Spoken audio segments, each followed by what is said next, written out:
The eyes of Texas are on the Daredevils and their motorcycles from the AMA Supercross Series as Toyota presents from Texas Stadium AMA Supercross. I'm Paul Page with the 1983 Supercross champion David Bailey, and you are about to see some remarkable athletes. Not only do they have the skill of a race driver, the mechanical savvy and the ability to go at high speeds through very difficult corners and obstacles, but they have the endurance of some of the finest athletes in the world. They are truly remarkable individuals. Now, David, you scored your championship back in 1983.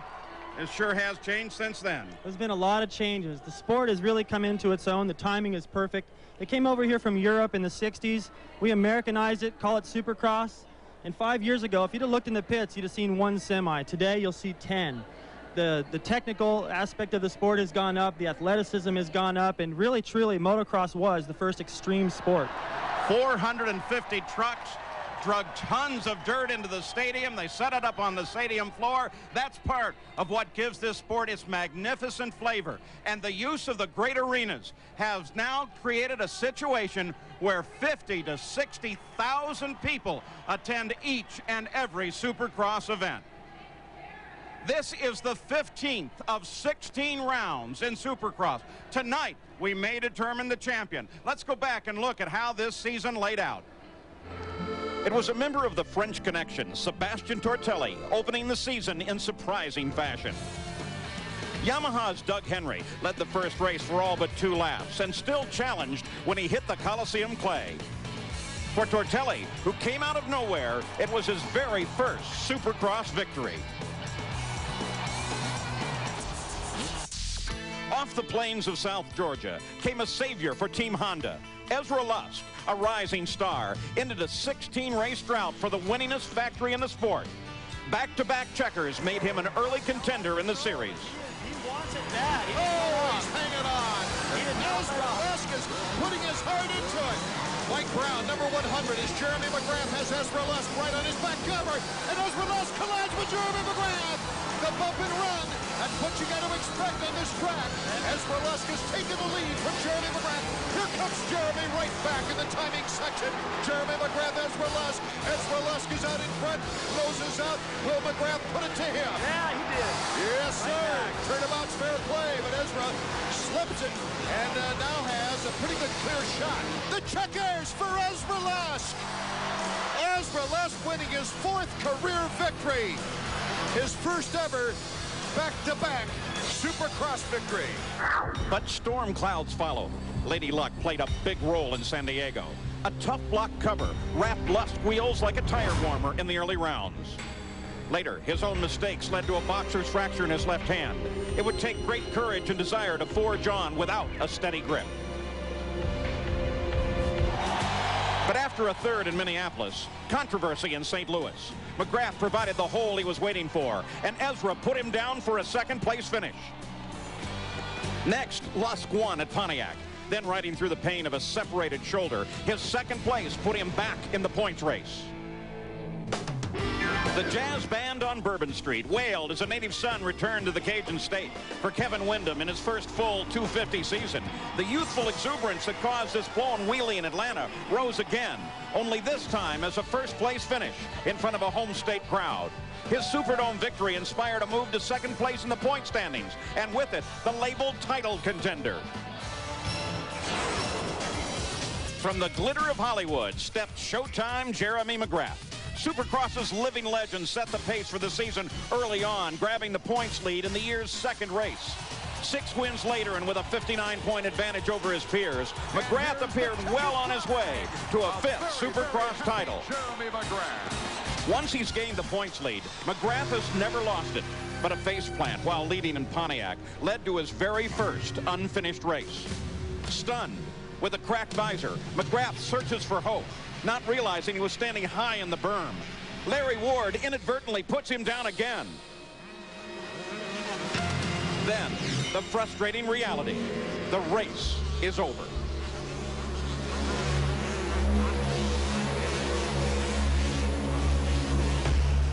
Was it possible disaster could strike twice in back-to-back races for this champion? The very next week, the Gremlins return. Realizing every championship point counts, the seasoned veteran reaches deep. This time, he will finish 14th. Out in front, Kevin Windham looks to capitalize on McGrath's misfortune, but he stumbles himself. Then, this gruesome crash.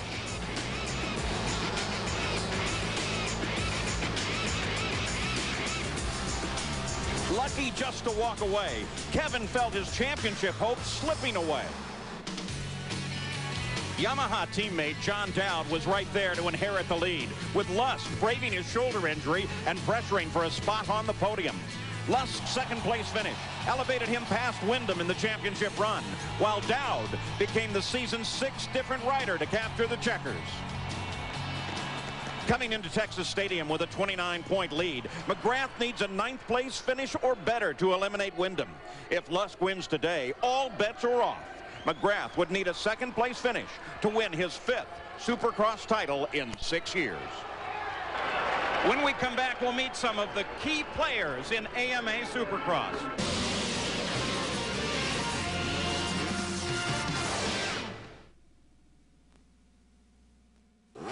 You race.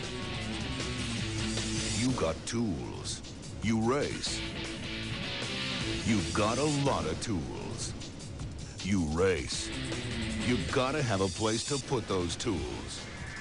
Now when you buy a new 1998 Honda CR125R or CR250R, you'll get a 12-drawer Craftsman professional tool chest worth $600. You race. Honda and Craftsman help you win. Hi, I'm Bob Vila, and this is Craftsman innovation at its best. Craftsman RoboGrip pliers are the world's first self-adjusting one-handed pliers. With just a simple squeeze of the spring-loaded handle, the jaws automatically adjust. The Craftsman RoboGrip works on faucets and hoses, or for auto repairs. It has hundreds of household uses. And because Craftsman RoboGrip pliers are from Sears, your satisfaction is guaranteed or your money back. Call the number on your screen right now to order your Craftsman RoboGrip.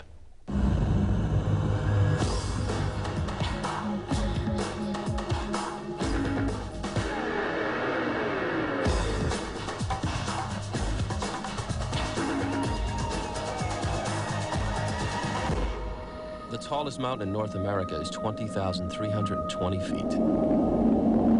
Cool.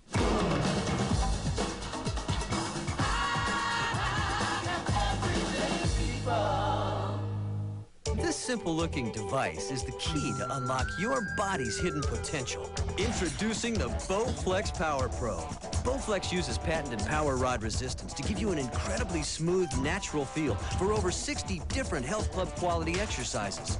It's time to get the body you want with no money down and payments as low as $33 a month. Call right now for your free video and brochure. Discover the body you've always wanted with the Bowflex Power Pro.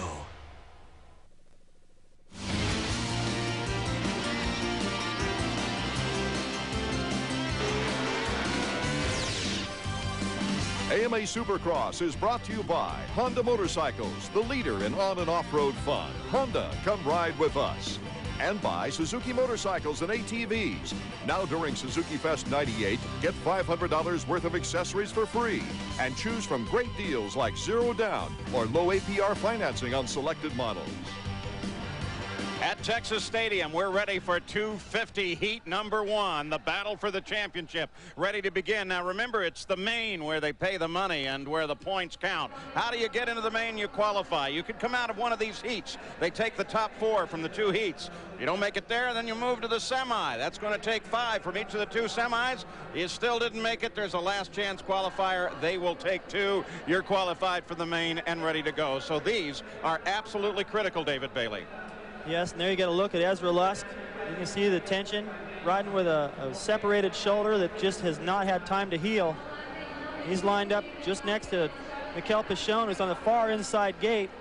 Just over their shoulders, down to their right, is Kevin Windham, who looks superb in practice. Was the fastest on my watch, looks absolutely graceful out there so far tonight. There's Windham. Now remember, he has had one terrific season thus far. While he's really not in the championship fight, he is on the edge of it, and he can affect it.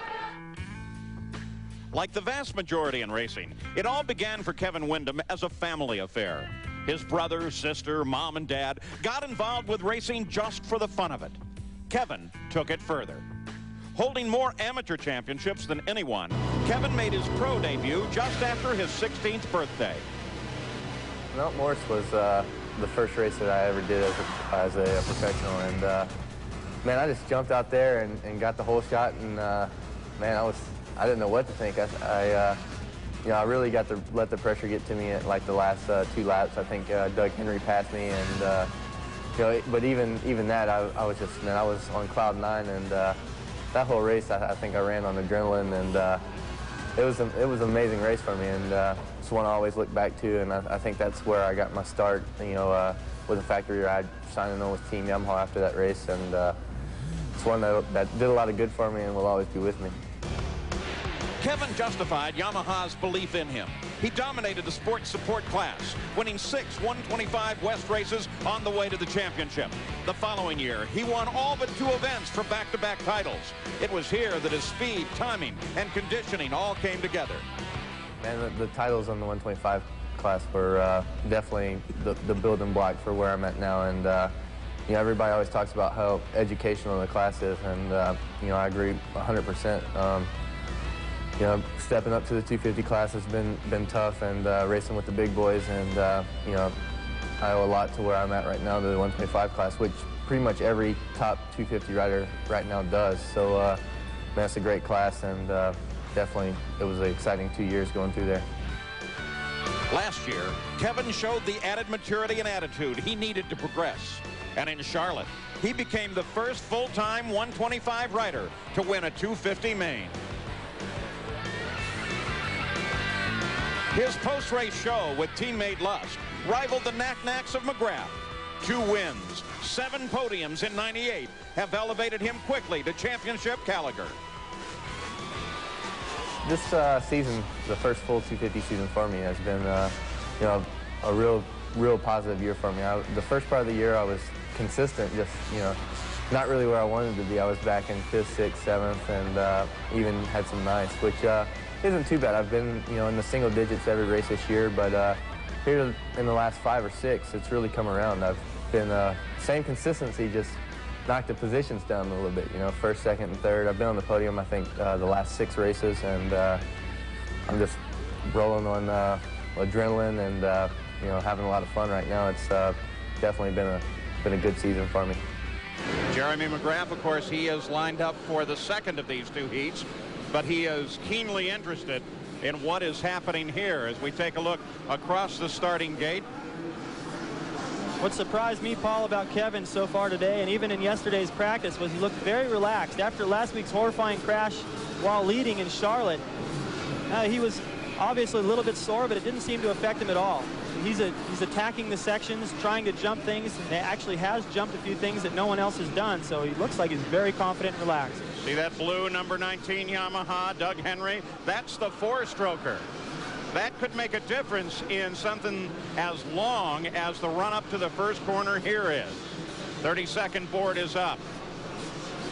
Crowd watching intently. They know that the championship is on the line here.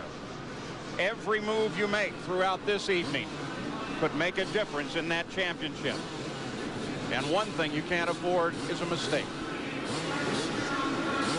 Doug Henry, we just got a shot of his eyes. He's lined up all the way to the inside now, to the inside of Mikel Pichon, and once that sign goes sideways, which it just has, they have a minimum of 5 seconds before that gate will drop. They're all set to go. Focus on the gate. Windham gets a great start. Windham with a terrific start, and everything we expected out of Henry disappeared. Riders down as they come off the corner. That's Jeff DeMint and Jeff Matasevich not happy with each other. That's a very tricky straightaway coming right out of that first corner, because how you get over those first couple of jumps determines how you get down the straightaway, and they got their wires crossed.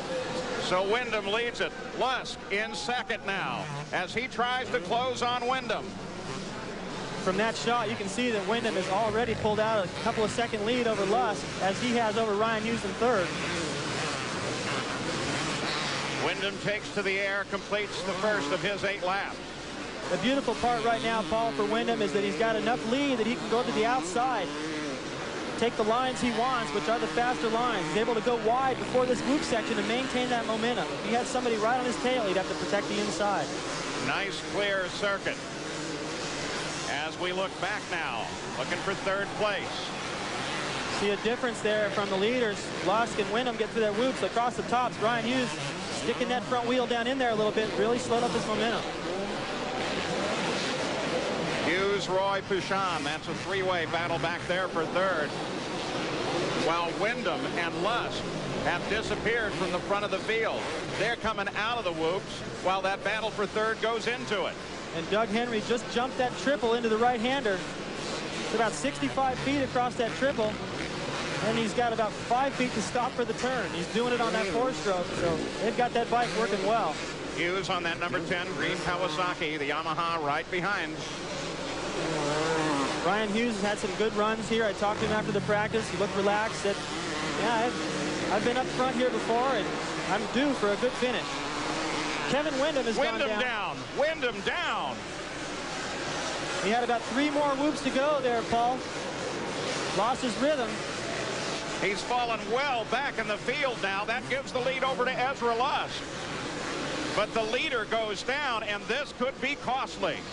Well, he's approaching the end of the whoop section, and he's obviously lost his momentum and his balance. Started leaning off to the right. No saving that. Wasn't as horrifying looking of a crash as he had last week, but definitely going to cost him some positions and a better pick to the main event. And you can imagine the terrible disappointment, because that may force him to ride yet again, and that means a lot more energy expelled. It also does a little bit to sort of dent your confidence, because now last week he crashed in the main, picked it up, looked like he was still well on his way to a win. He crashed again and was dropped out. Here, when it looked like he was well on his way to a heat win, crashed again. So now he starts to doubt himself a little bit and pull back a touch. And that's not what was helping him go so fast in the first place. The fight is at second. You see Hughes, but you see the four-stroker.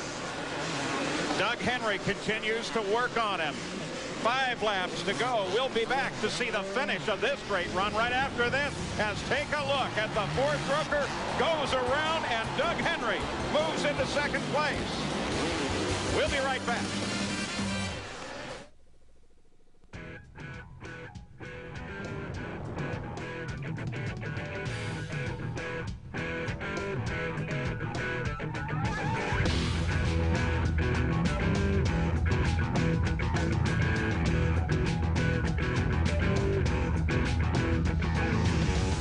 Making movies that matter.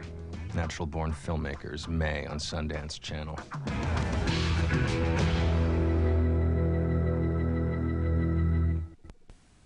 Maid Brigade, of your heart and home. You must rid it of all germs, dirt, and dust. Maid Brigade, not just anyone can clean a house.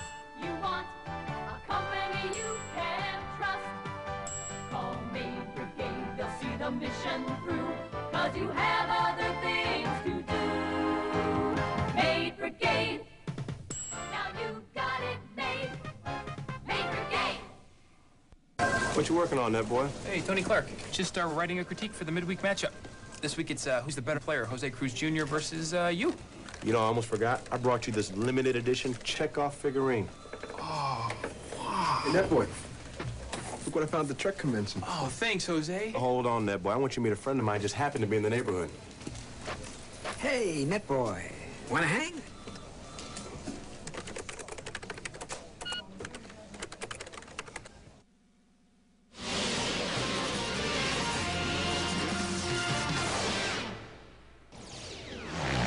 Back at Texas Stadium and still watching that battle for second place. Doug Henry goes to the air on the four-stroker, that number 19 blue Yamaha. Ryan Hughes, the number 10 Kawasaki, behind him with 1 lap to go. The leader of this run is Ezra Lusk. Still maintaining a pretty good lead. Lusk about 3/4 of the way through this whoop section that Doug Henry has just entered, and Doug has really picked it up through there. In practice, he didn't look that good. He has stepped it up a notch. 4 to go.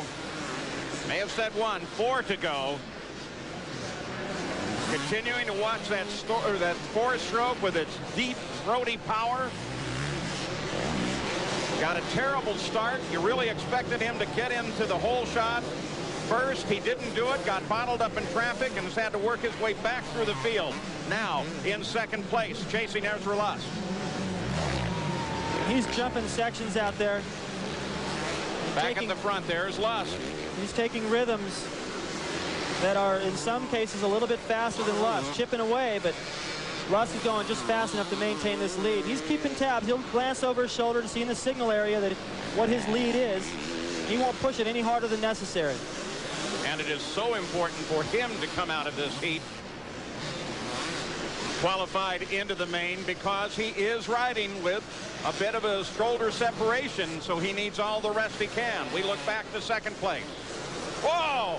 Wyndon, who was trying to catch up to the lead once again and was in a position to transfer, now falls backwards with a second mistake of the night. Right up on the back tire of Pichon through there, got a little anxious. We'll take another look, approaching the end of the whoop section for the second time. Actually is behind Ryan Hughes, starts to lean to the inside a little too quick, and that's just like a streak right there, cement with sand sprinkled on it. You can see the effect, very slippery. And of course, as he did that, Pichon was able to come up, get alongside and around as we come back to the front. Ezra Lusk, the Honda, number 3. Honda very definitely back in the fight this year. Very much so. They were the powerhouse for the past 10 years. Lost Jeremy McGrath and lost the championship. Now they got real hope in Ezra Lusk. And I just cringe, Paul, every time I see him go through that whoop section and take that beating with the shoulder injury that he has. He is really digging deep. See the horsepower, the acceleration off that corner over the triple. 70 feet right there. And this section right here is where Doug was gaining. Ezra is taking the double and then a single into the corner, holding the inside. Doug is tripling that into the corner and going wide. Hard to say which is faster because they're spread out right now. Lusk in command here. Doug Henry on the 4-stroke in second. Ryan Hughes in third. Mikel Pichon, number 16. As the white flag comes out for Ezra Lusk. 1 to go. And remember, the first 4 finishers transfer directly to the main. Everybody else got to look to a semi if they want to get into this fight. Lusk and Jeremy got into a great battle earlier in the year in Phoenix. There was a whoop section very similar to this, and that's where Lusk was making up all his time. Very aggressive. You have to go in there 100% committed to stay on the tops the way he's doing. Nice momentum through that corner. No stop and go like you see some of the riders. He's not getting in there on his skid. He's just maintaining, tracking through there, maintaining a lot of speed. Doug Henry, second place. 4-stroke is still very much in this battle. That's the triple I was talking about into the corner. Very tough to get stopped. Doug handling it, no problem. Lusk now makes the final 2 right-handers, and he can see those checkers just ahead, and he is unchallenged as he takes first place in the heat, and he will transfer, followed by Henry. Then Ryan Hughes and Mikel Pichon. Those are the top 4. We'll be back to talk with the contenders in just a moment.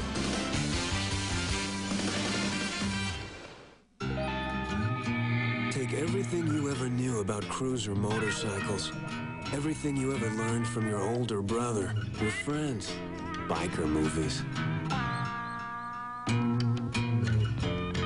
and throw it out. Because the Marauder is a cruiser like no other, one only a high-performance company could have built.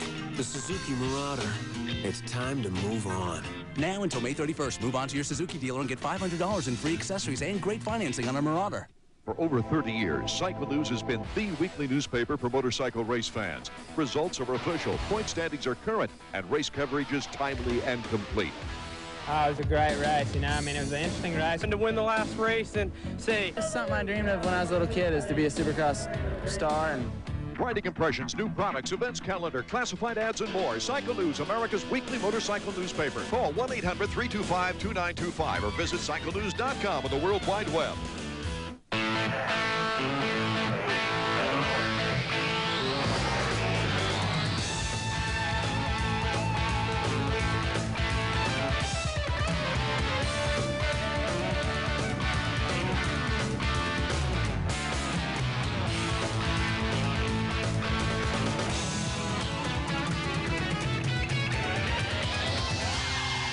RPM tonight, Monday through Saturday at 7 and Sunday at 12 and 8, only on ESPN2. The first heat for the 250cc is complete here at Texas Stadium, the battle for the championship. Lusk, Henry on the four-stroker, Hughes and Pichon move into the main. The bad news, Kevin Windham will have to go to a semi if he wants to make it to the main. Now what about Ezra Lusk? Here's Davey Combs. Ezra, how's the shoulder feel tonight? Well, going through these whoops, they feel like it's going to come off my shoulder. You know, my arm's going to come off, and I feel good. My Honda's working great. Dunlop Tires has provided me with great tires, and Scott. I felt great out there. I was just a little tired because I hadn't ridden all week, but you know, everything worked out good. Do you still think you can beat McGrath tonight? I think I can. I mean, you know, if I was totally healthy, I know I could, but I'm just trying to finish out this series and get ready for the Outdoor Nationals.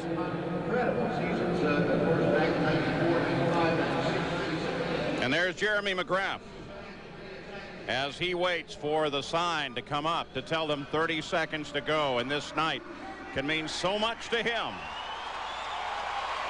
And the crowd knows it. Yeah, just to his left too, number 13 Mike Craig on the Honda of Troy is excellent on hard pack conditions, and he's been getting good starts lately. Beautiful night so far. They talked about rain earlier, but I think we're going to luck out. In fact, it's been a beautiful light breeze that has come through the open dome of Texas Stadium here. The air temperature absolutely perfect. Now the anticipation begins to build. Will that be number one here within a very short period of time? Will it be the 5th time that he will carry that number 1 plate denoting the champion? Mike LaRocco, number 5 out of Indiana. McGrath certainly looks focused. Steve Lamson, the 30 board is up. McGrath is 5th from the inside. He's had a tough time in the last few races, dropping so many points, making his title closer. That's why Ezra's here. Ezra needs to go out and win. He's done his job so far. Now it's Jeremy's turn. Board to the side. The start is imminent. The revs begin to come up. Heat number 2, 250cc. Here we go. And look at Brown. Whoa, what a super start. Michael Brown.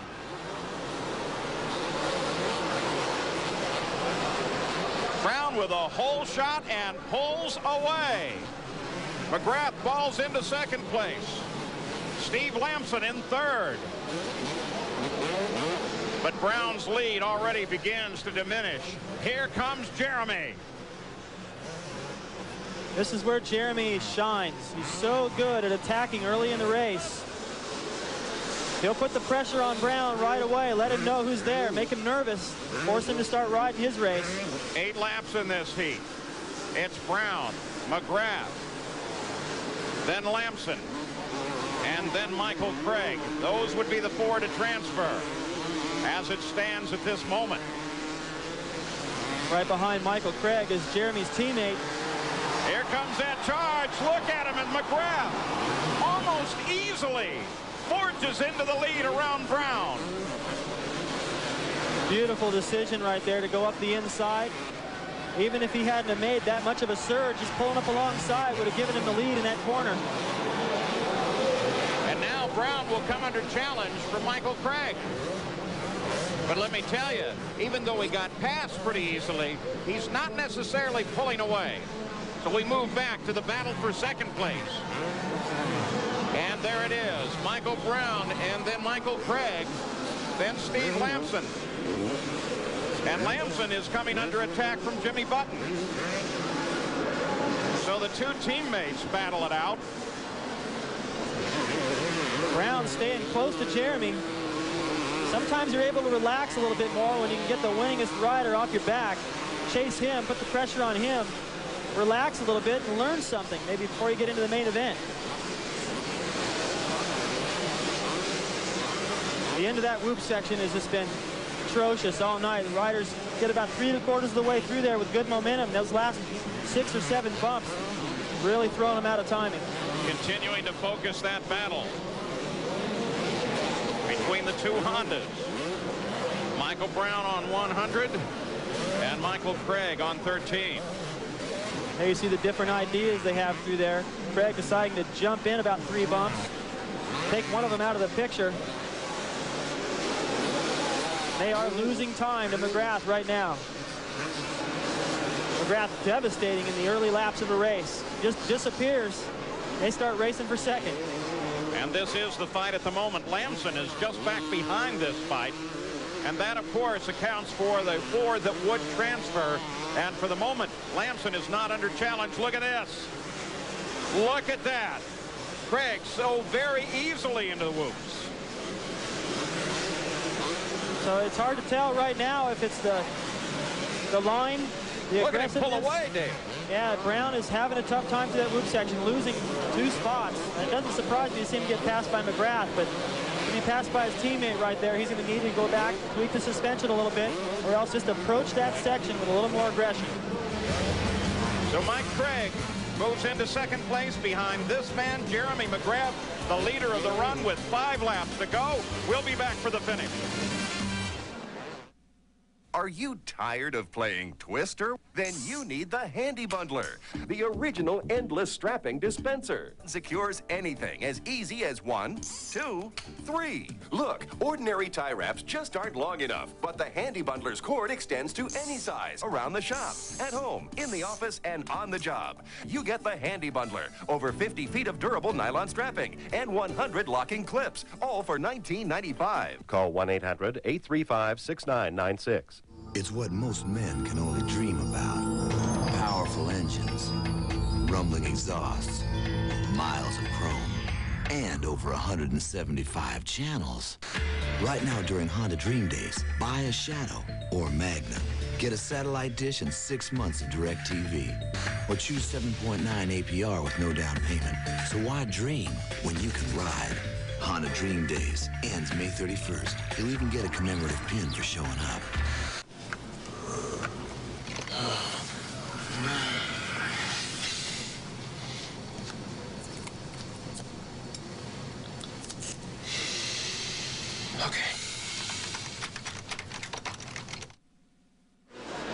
Back at Texas Stadium, the second heat of the 250 cc's, and Jeremy McGrath, looking for a championship here at Texas Stadium, is handling up everybody else in the heat.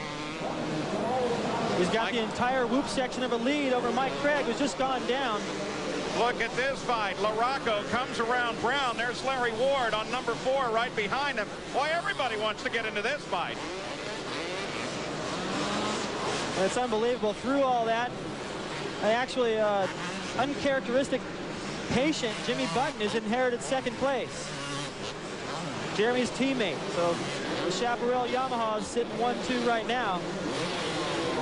Ward takes a look back as they come through the jump to make sure he knows where Michael Brown's number 100 red Honda is. And it's right there. That is the fight for the transfer into the main. Remember, 4 go to the main. Larry Ward and Mike LaRocco suffering mediocre starts, having to charge from behind, getting a little bit of a gift from Craig going down. Larry Ward, along with the rest, know now it's 3 laps to go.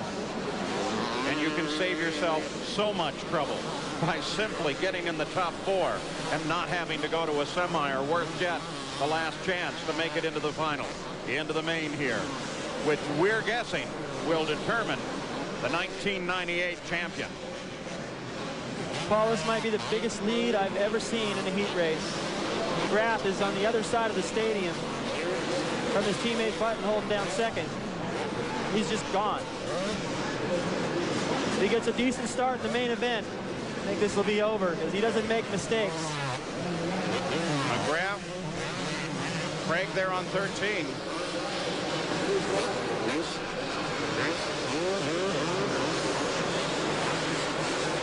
Two to go now. Button on 11. There's Larry Ward. You got a glimpse of him. McGrath turning 1-minute lap times, setting the pace. The thing about that 1-minute lap time, it's not that it's that fast, but he is consistent. They'll turn 1-minute lap times for 20 laps in that main event. And eventually, the guys that are chasing make mistakes, start to fall off the pace. He opens it up, can back down, ride relaxed. Seen it so many times. Mike LaRocco on the red number 5. He's in the transfer spot now that Larry Ward would desperately like to have. He rides that number 4 yellow Suzuki. White flag, 1 to go. And the battle is right at the transfer point. McGrath really unchallenged at the moment.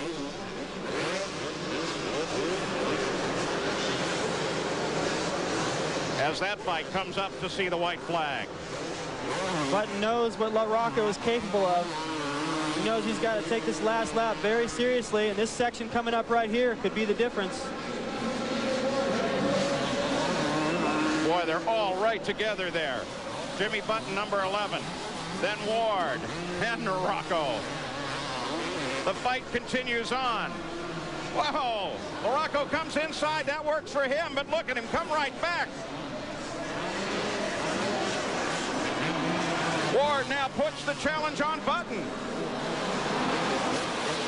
They're going to take this fight all the way to the finish. McGrath's going to take the win. But look at this fight. It is still undecided. Magnificent battle led at the moment by Button. LaRocco Ward. Here they come. Oh, what a terrific run right to the finish. So Jeremy McGrath will move right to the main and get some much needed rest, because the next race may in fact produce his championship. We'll be back with more from Texas Stadium.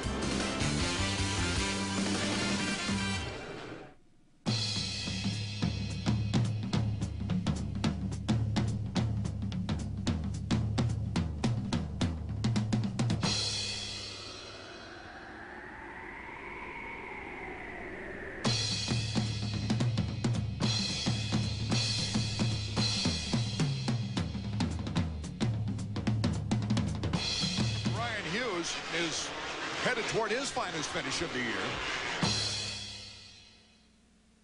Hi, Bob Vila here with an exciting new hand tool from Sears, the Craftsman Pocket Socket Adjustable Box End Wrench. With a one-hand adjustment, you can lock onto nuts and bolts of almost any size, from 5/16 to 3/4 of an inch, or 8 to 18 millimeters. The closed box end clamps tight. Heat-treated steel construction makes it durable. And because it's a Craftsman hand tool, made in America, it's guaranteed forever. To order your Craftsman Pocket Socket, call 1-800-762-9999 now. Used to be, you could customize any part of your bike, except the tires. But now, create a striking design from the ground up with the bold new Cruise Max from Dunlop. Performance and style, with custom options like classic black, wide white, or raised white leather. Whichever design you choose, you'll make a statement without saying a word. Cruise Max from Dunlop.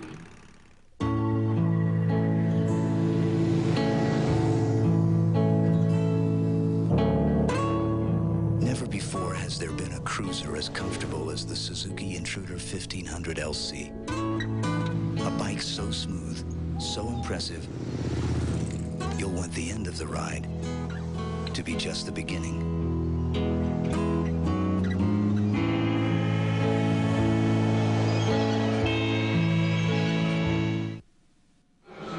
So Larry Ward, Mike LaRocco, Jimmy Button, and of course Jeremy McGrath, the 4 that will transfer from the second heat of the 250s into the main, and Art Ekman. McGrath is that much closer to a 5th championship. Isn't that the truth, Paul? Rising to the occasion with your 9th heat victory of the year, and Jeremy with those vicious whoops out there. Is it going to take a little bit of endurance on a 20-lap race? Yeah, we have about a minute lap time out here, you know, and those whoops are probably the toughest ones of the year, and everything seemed to be going good. I just flowing really easy out there, and I think if I stay relaxed, I'll be all right. Randy Lawrence telling me, your mechanic right next to you here, that no changes really from the usual setup? No, we have some great Bridgestone tires on there, and Randy's doing a great job on my Chaparral 800 Collect Mazda Yamaha, and You know, it's a good package. We've had 2 bad races, and we're trying to get a fresh one here. Any predictions for the main? Well, I would like to predict myself as winning, but we'll see. Back to you, Paul. Yeah, but you know what, Jeremy? We'd like to see you in a great fight in that main and taking it just at the checkered flag. Well, the heats are now complete here at Texas Stadium, and in heat number 1, all eyes were on Kevin Windham. He's had a spectacular year, and he leaped out to a great start. But then almost immediately, he got into trouble. The bike went down, the key players passed him, and he was in trouble. Well, he lost his rhythm through the whoop section, and once he went down, that handed the lead over to Ezra Lusk, and Lusk was flawless from that point out.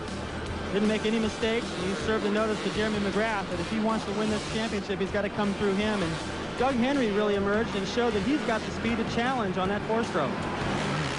So out of that first heat, Ezra Lusk, Doug Henry on the 4-stroke, Ryan Hughes and Mikel Pichon all transferred directly to the main.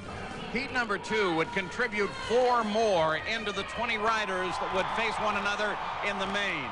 And in that heat, Michael Brown got the whole shot, jumped out in front of everybody. Jeremy McGrath, the man looking for the championship, was right behind. He began to do battle with Michael Brown and finally got past. But Brown's road got a lot rougher.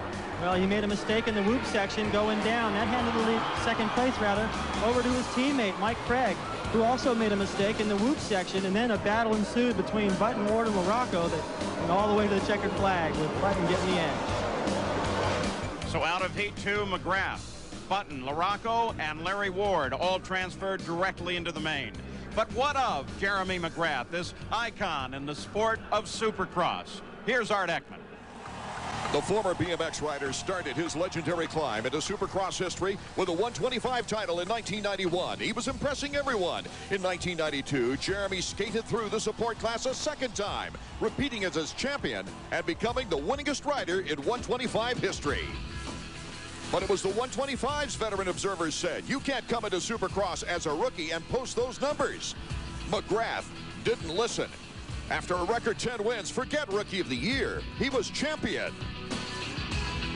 Yeah, I think a lot of people were saying, I don't know if Jeremy can win. I don't know if a rookie can do this in his first season in the 250 Supercross, such a big class. And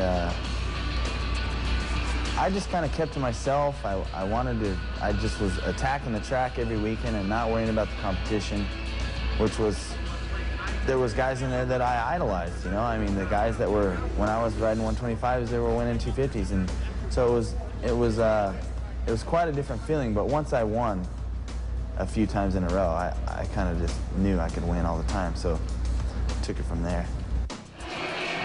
And take it from there he did. 4 straight years and 4 straight championships. Showtime Jeremy McGrath left the rest of the field racing for second place. After a streak of 13 straight wins, the most in Supercross history, and continued success over the years, the pressure was no longer his to bear. 1996 was a great year for me. I mean, I won 14 Supercrosses, which is unheard of, and the year just started out really good. I started rolling, my bike was excellent, and just had the confidence from the previous Supercross title, and just started rolling with it. I mean, by the 9th, 10th race, though, I was definitely under some serious pressure. It wasn't pressure from anyone but myself. I mean, it was just all building up on my shoulders. Forget about the heat race. You need a whole shot, 4 laps of your race, and then you'll be out front. You can do whatever you want then. All right? Hammer on these guys. 20 laps this time. Hemming leading Jeremy McGrath in the final lap. Here's the second to the last turn. Hemming, flawless. McGrath is not close enough to make a move on the final turn. It is Jeff Hemming. A lot is expected from the icon of a sport. In 1997, just before the season opener, Jeremy decided to form his own team. The year ended well short of his expectations. 9 podiums and just 2 wins. It is Jeremy McGrath on the inside. Hemming to the outside. McGrath is tied up in turn 1. He has an atrocious start. Oh, Lampson and McGrath went down again. McGrath is back in '98. He's logged 6 wins and 10 podium appearances. He has surpassed the career record for wins in Supercross and motocross. Being related to Supercross as a name and a Supercross and a sport is really cool. It's just what everyone does with basketball and Michael Jordan. The challengers are there, but once again, the rider who raised his sport to a new level has become the man to beat. We'll be back with more from Texas Stadium.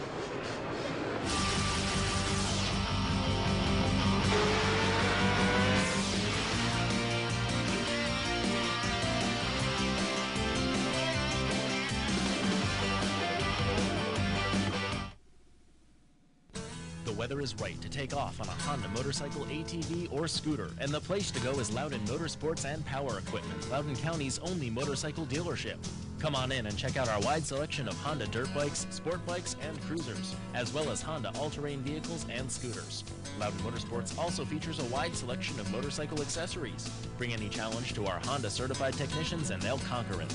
Loudon Motorsports and Power Equipment, formerly Hall's Honda, can make your dream of owning a motorcycle come true. Shooters Cafe and Sports Bar, the area's only sports bar, is under new ownership and becoming the area's choice for socializing and unwinding. Catch the game on our 100-inch TV, the largest in the area. Play around the pool or treat yourself to a premium cigar. Get 4 hours of free pool with any $6 food purchase on Sundays. Don't miss Shooters live music every Friday and Saturday night or Ladies Night on Wednesday. Enjoy the friendly atmosphere at Shooters Cafe and Sports Bar, the people's choice. Shooters is open 7 days a week and located next to the DMV and Prosperity Shopping Center. Hey, my name is Rick, but everyone calls me The Rick. Yeah, so this ivy was growing over the wall at Wrigley, so I grabbed it, and now I'm raising it here in my room. As you can see, it's growing more towards Andre Dawson than Kurt Bavacqua. Now, a lot of people would see this as a case of it favoring a right fielder with a 482 lifetime slugging percentage than a utility player with 275 RBIs. But what they don't realize is Bavacqua smashed into the ivy chasing down a fly ball off of Sandberg back in '83. Ivy doesn't forget something like that. The view down from the top of Texas Stadium on this magnificent Supercross track built in the last couple of days here. And it's a beautiful track. Starts out with the longest start straight of the year before making the sweeping left-hand corner. And the next straightaway filled with plateaus, double jumps where timing is crucial. Then on to the first triple jump, 65 feet through the air there. And then on to the first whoop section. And when I say whoop-de-doos, I'm talking about bumps 3 feet deep, staggered at different distances and different heights to throw the riders off their timing, much like moguls when you're skiing. Then onto another triple jump, across the starting line and onto the finish line jump. And this week they crossed the starting line diagonally before hitting the final whoop section, 75 yards of whoops that have been treacherous so far this evening. And the sections we really want to point out to you this evening are the air time that they're getting. These guys spend as much time in the air as they do on the ground. And the triple jumps, 75 feet through the air, and they don't get a good run. The acceleration of the bikes to jump all 3 of those jumps is amazing. And the most difficult sections on the racetrack here tonight are those whoops we talked about. The first section, very difficult. The timing is the toughest we've seen all year. McGrath already said that this has been the most difficult whoop section to get figured out. The riders having lots of problems. Ezra Lusk feels like his shoulder is going to come out of the socket through that 75-yard section of moguls that we call whoops. And there is nothing like seeing these riders fly their bikes through the air. Now, the key is to get to the main. That's where the money is. That's where the points are awarded. That's where the championship is. There are 2 heats. The top 4 from each move directly to the main. If you don't make it there, you go to the semis. Top 5 from each semis to the main. You still haven't made it, you go to the last chance qualifier. They take the top 2. And now you have 20 riders ready to race for all the chips. Wyndham comes out very strong. Jumps way ahead of the field into the first corner. And Kevin Wyndham takes the lead, though he had a little challenge on the inside. At the halfway point, Matasevich challenged by Voss. Kevin Wyndham way out in front, but behind him, the battle for the top 5 spots, and Wyndham's down again. Wyndham is down again. That's where he's trying to jump that triple jump we saw Doug Henry doing. This time it's a serious down for Kevin Wyndham. 2 laps to go. Jeff DeMint, 72. He's the leader. As he sees the white flag, Matasevich, Mike Jones, then Voss and Goodman. The real surprise, of course, is Kevin Windham. And the checkered flag comes out. Brown hesitates just a second, just before the gate drop, and then got a brilliant start and grabs the hole shot. And take a look at Michael Craig on number 13 and Red Honda as he moves into second. But boy, I'll tell you what, Michael's fighting with him. Michael Caton on the blue Yamaha, number 56, did not want to give it up. Craig somehow found a way Caton around. gets into the tough block, gets out and gets going, but he lost a couple of ticks. But look at this, Michael Brown definitely under attack. On this, the final lap, you occasionally get a glimpse of the number 17 Lamson, who rides in third. But these two guys are going to the checkered flag. Michael Brown, then Michael Craig. Hondas come across the line 1 and 2. Here is Lamson on the Honda. Here are the results of those semis and that last chance qualifier. What's critical here is that one name is missing. He's third in the points. Kevin Windham. Many saw that he could be a spoiler in this championship fight and a very strong potential at winning the round itself. But in Heat 1, he was down not once, but twice. And it really was surprising to me, Paul, because it didn't look like he was riding over his head. But at the end of the whoop section, a big miscue caused him to go down. Took him a long time to get going. And then a few laps later, in the same exact place, another mistake. Maybe a message that he needed to tone it down. So as a result, Kevin Windham had to move to the semis to try to make it into the main. This time, it was down again, and this one was bad. This one was bad, and he was being aggressive. After the triple, he was trying to attempt another triple. Only he and Doug Henry were able to clear it and still make the corner. This time, unable to make the corner, off over the berm onto the stadium floor. Devastating blow for Yamaha. And when it was over, Art Ekman was able to talk with him. Kevin, such a bad break. How do you feel like now? Is it the shoulder? Yeah, I just rung my bell a little bit, but I mean, I have a little bump here on my shoulder that I've never had before, and I don't know, I mean, I just think it's separated. Do you think you can reach back for the LCQ? I'm going to go see what these guys say, but I mean, you know, I've seen the injury before, and I mean, I know what it feels like, and I think that's it. Good luck, Kevin. The doctor said it was a separated shoulder. Third in the points, Kevin Windham was out. Now, when you watch the mechanics work on these magnificent machines, you know there's a great deal of sophistication going on there. And at this event, the key is a contrast in power plants, 2-stroke and 4-stroke. Here's Art Ekman. If you ask a rider about the difference between these two bikes, he's going to say the 4-stroke has a broader power band. It's smoother, and it generates more horsepower. But he has to think every second he's on the track because the 2-stroke is what he grew up on. It has quicker power, and it is lighter. So, gentlemen, when we hear the guttural burping of Doug Henry's 4-stroke out there today, that means it's technology on the move in Supercross. We'll be back with more from Texas Stadium.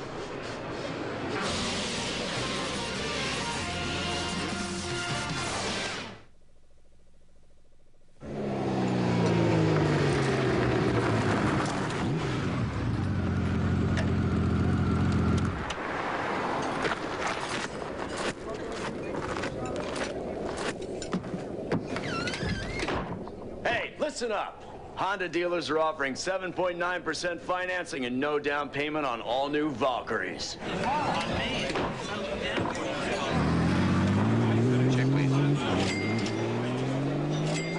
This simple-looking device is the key to unlock your body's hidden potential. Introducing the Bowflex Power Pro.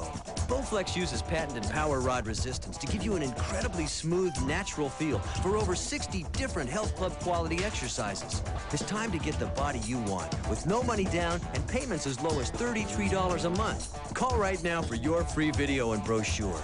Discover the body you've always wanted with the Bowflex Power Pro. There was an accident at the X Games. The police are blaming you. I didn't do it. The CIA made Tony Hawk's life hell. Want him dead? Tell me that you're not guilty. I got set up. This June, all hell breaks loose. I need my board.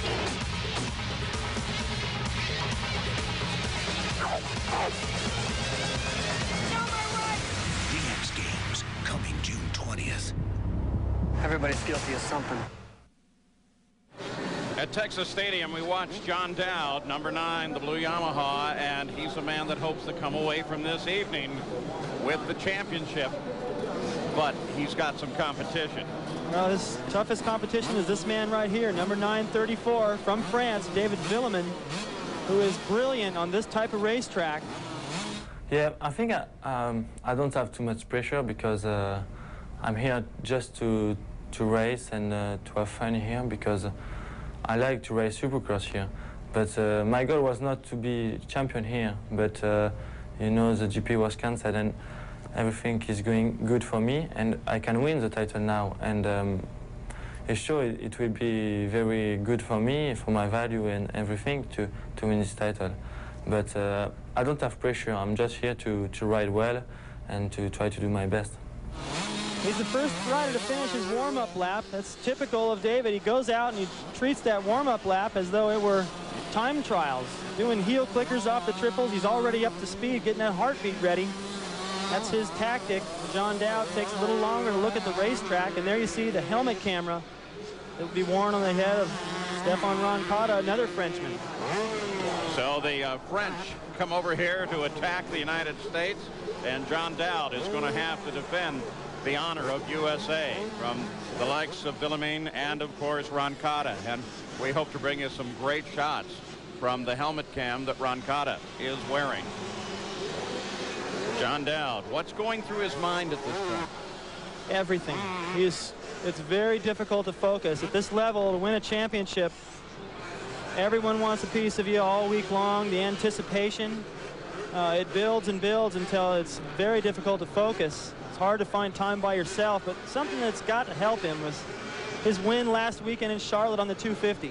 Knowing that he's got the speed, his heat win also so far tonight to get into this main event. He knows he's capable of it. Just putting it all together for 15 laps, and there's his competition just to his left. And the Charlotte 250 win was not an easy one. That was a tough race. Well, it was definitely, you know, pretty exciting there. I was probably a little surprised myself. You know, there was a lot of stuff going on out there, a lot of people crashing and stuff, and I managed to just stay calm.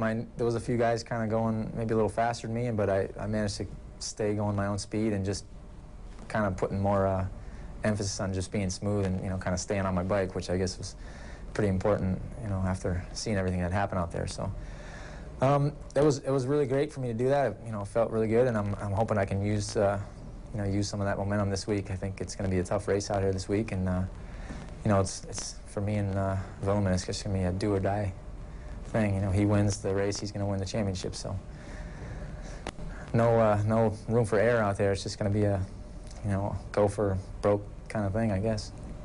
They call him the junkyard dog. John Dowd started his career a little later than most guys. He's the oldest rider in this 125 class. It doesn't seem to matter. He's got the desire, he's got the fitness, the experience. He knows he can defeat this guy. He has in their past 2 matchups, but this is where it all counts, and you can see the tension. And you can see as well that the players in this championship fight are going to come off the line right together. David Villemin is just 1 space over to the left. And, of course, Roncada separates the 2 Yamaha riders on his Honda. Dowd probably hopes he'll separate them in this main event, too. If Dowd can get out to another great start the way he did, and Villemin gets off the kind of start he got off in his heat race, about 4th or 5th into the corner, that'll give him a little breathing room, pull out a little lead. You never know how it's going to work out. That's the thing. Strategy is so difficult in motocross because they're lined up 20 riders side by side. It's not like they're too wide and you're on row 1 or row 10 to figure out what you're going to do in those first few laps. So the 30 board is up in a battle that could determine this championship. And the 3 players will come off the line right together. And we'll be watching not only 934 Villemin of France, but we'll keep a close eye on Roncada's helmet cam to give you some spectacular shots and an idea of what it looks like to jump high into the air in front of this gigantic crowd at Texas Stadium. The board is sideways. Focus on the gate. Here we go.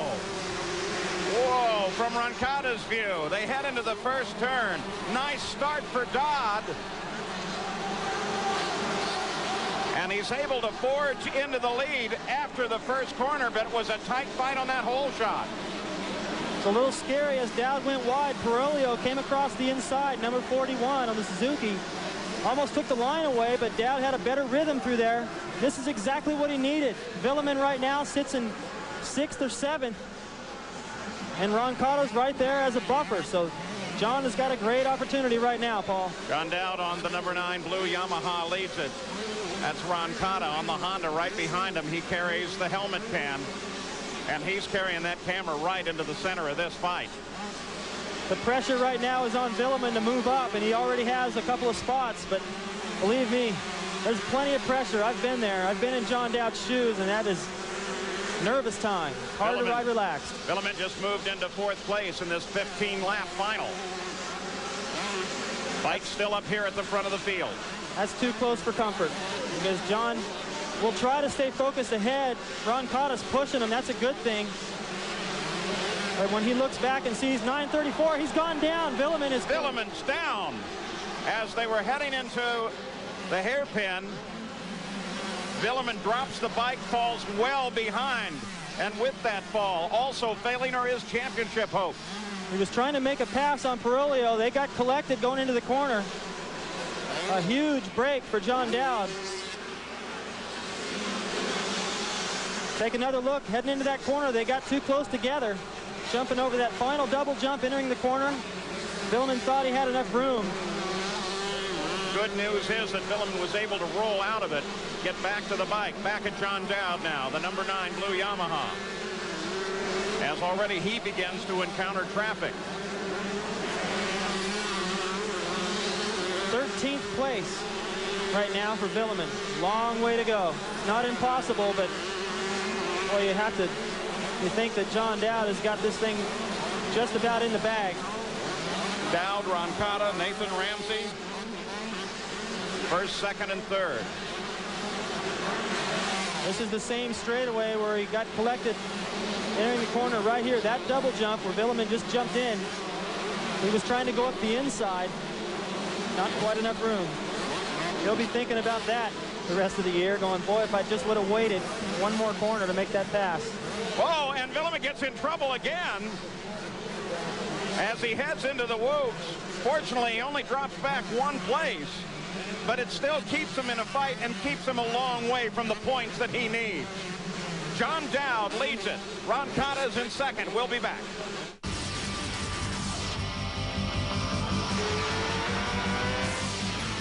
AMA Supercross is brought to you by Dunlop, simply the best for your bike.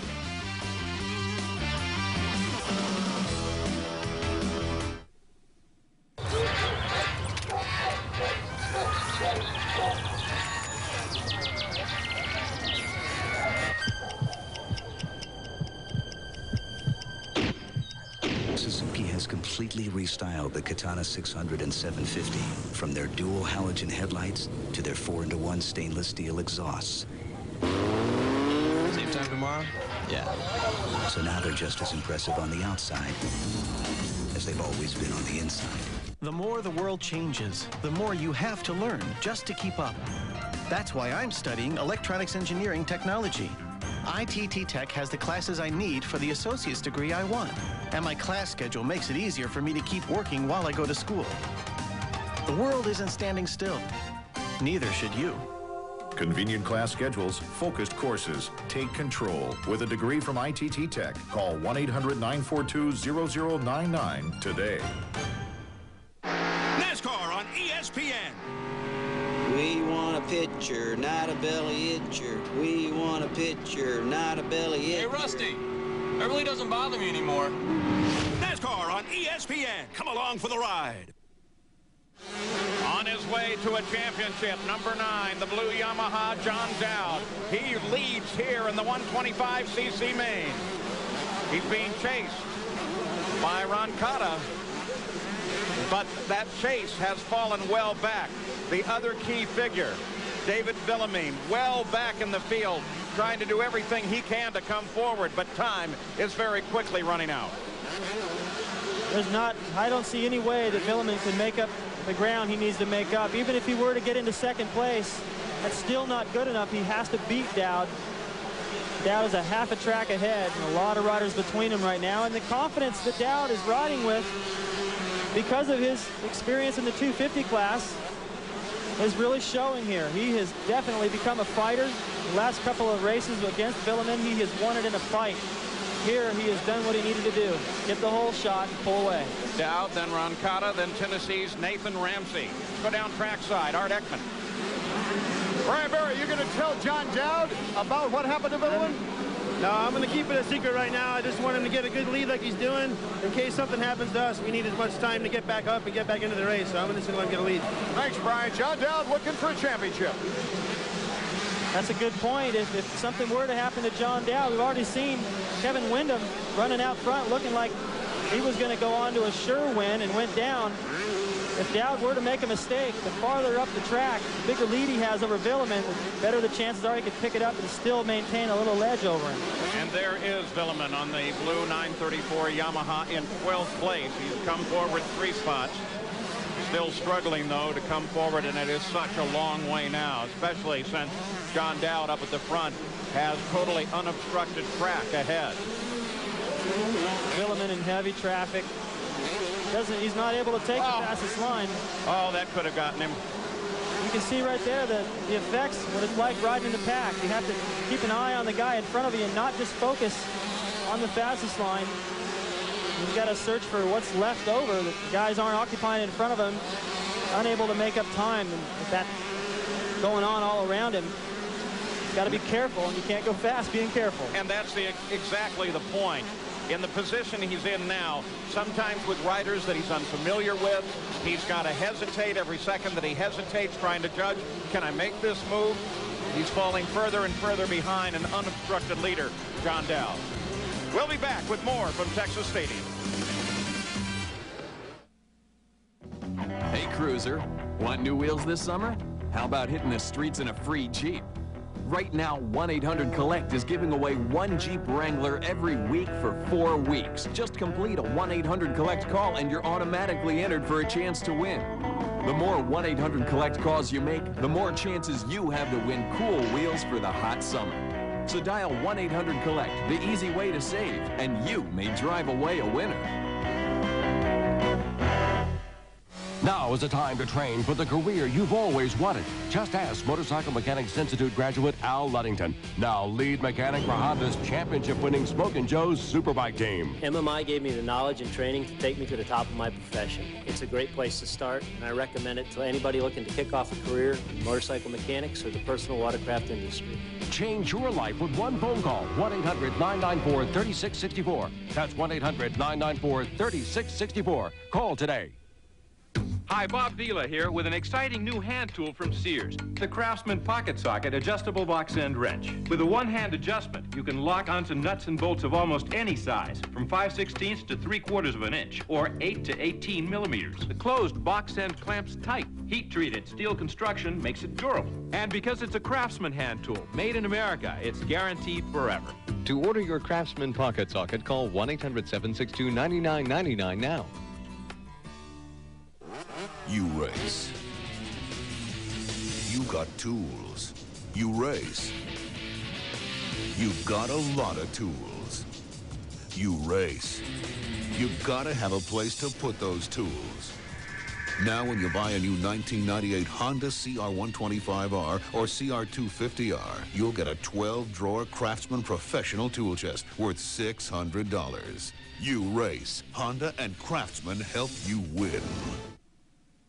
These riders, they'll look at that signal board when they go through the mechanics area, but if John's anything like I was, you look at the signal board and you also look every time you come out of a corner across the track. He knows exactly where Villemin is, and he's nowhere in his sights, so he can relax a little bit, especially with the little lead he now enjoys over Roncada right there.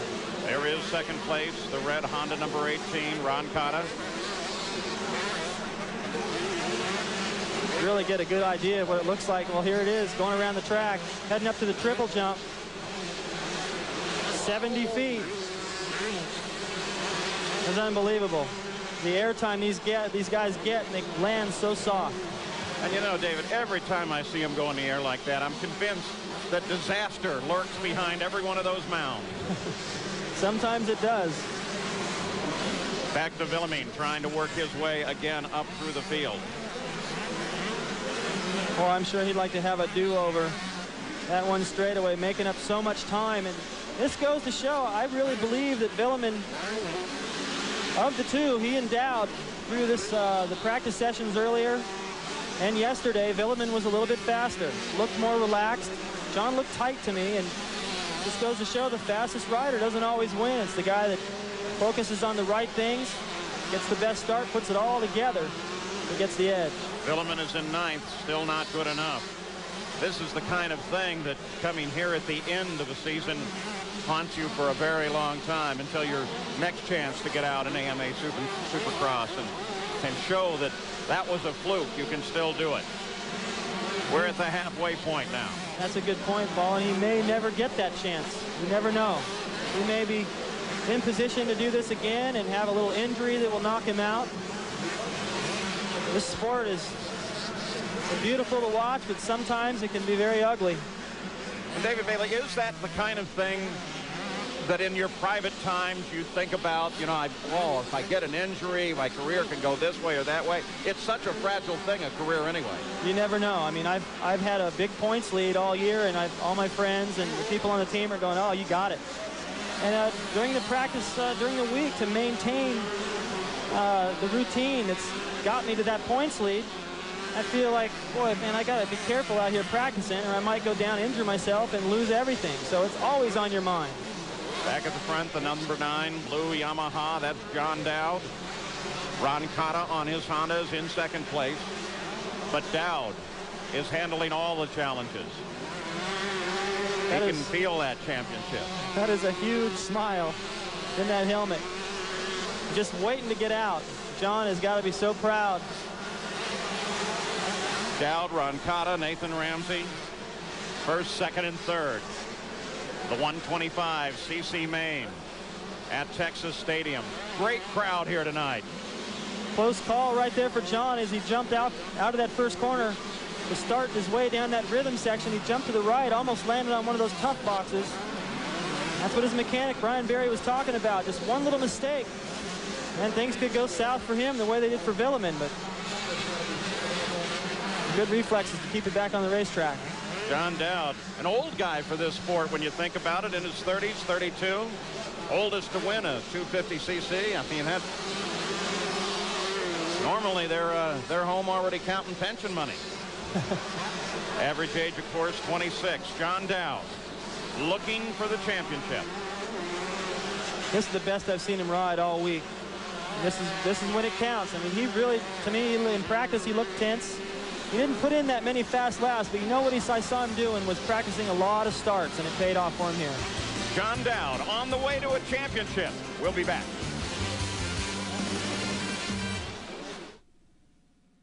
In a time when medical services seem impersonal, Nova Medical Group offers patients a new direction in healthcare. We provide an approach combining expertise, state-of-the-art equipment, and a sincere desire to listen to and address our patients' concerns. In addition to routine medical care, should an urgent problem arise, expert medical attention is close by at our affiliated Nova Urgent Care, where your medical records are accessible to provide greater continuity of care. Put your insurance provider's book down and call the Nova Medical Group. There's no feeling quite like home, and nothing's more comforting than feeling secure. Morningside House knows this better than anyone, so we've created a special needs unit that's as cozy and comforting as home, but offers our residents safety and security where they live. Created specifically for people suffering from Alzheimer's and other dementia, our special needs unit ensures that residents get the care and attention they need from staff specially trained in this area. Call Morningside House today and ask about our special needs unit. Quality care in a warm environment with peace of mind for you.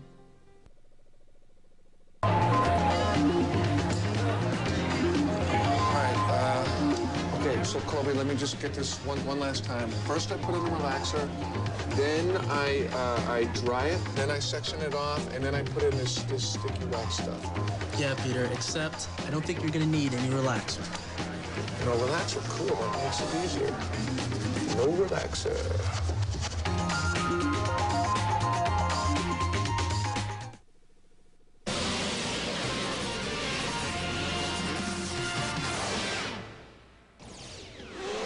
back at Texas Stadium, you're watching a man that, believe it or not, is probably smiling behind those goggles and inside that helmet. Brian Berry, his mechanic, keeping track of him and ready to tell him that there's just 4 laps that separate the number 9 Yamaha of John Dowd from a championship. He's about to get that signal board right there, just to his left as he goes by the mechanics area. And he wants to see that white flag. He's going, come on, 4 more laps. I thought it was 3. Sometimes these guys are counting them off. When you're in the position he's in, you want it to be over with. Second place, Stefan Roncada on the number 18 Honda, still carrying the helmet can. Time to time, you've seen it display the altitude of these tremendous jumps here. Through that whoop section, a good line is starting to develop right down the middle. These guys find their favorite spots. A lot of them are favoring the middle. They're getting worn down. And the 250 main coming up. We'll see those guys running down the middle. Number 35, Nathan Ramsey, still runs in 3rd place, not in contest with either Roncada and certainly not with John Dowd. And in 6th place, David Villamine. Time has all but run out.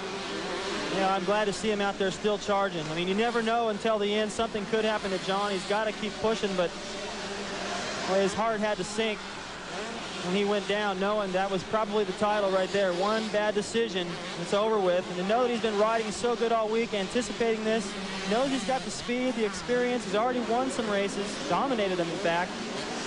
And just tonight, not his night. 3 laps to go now.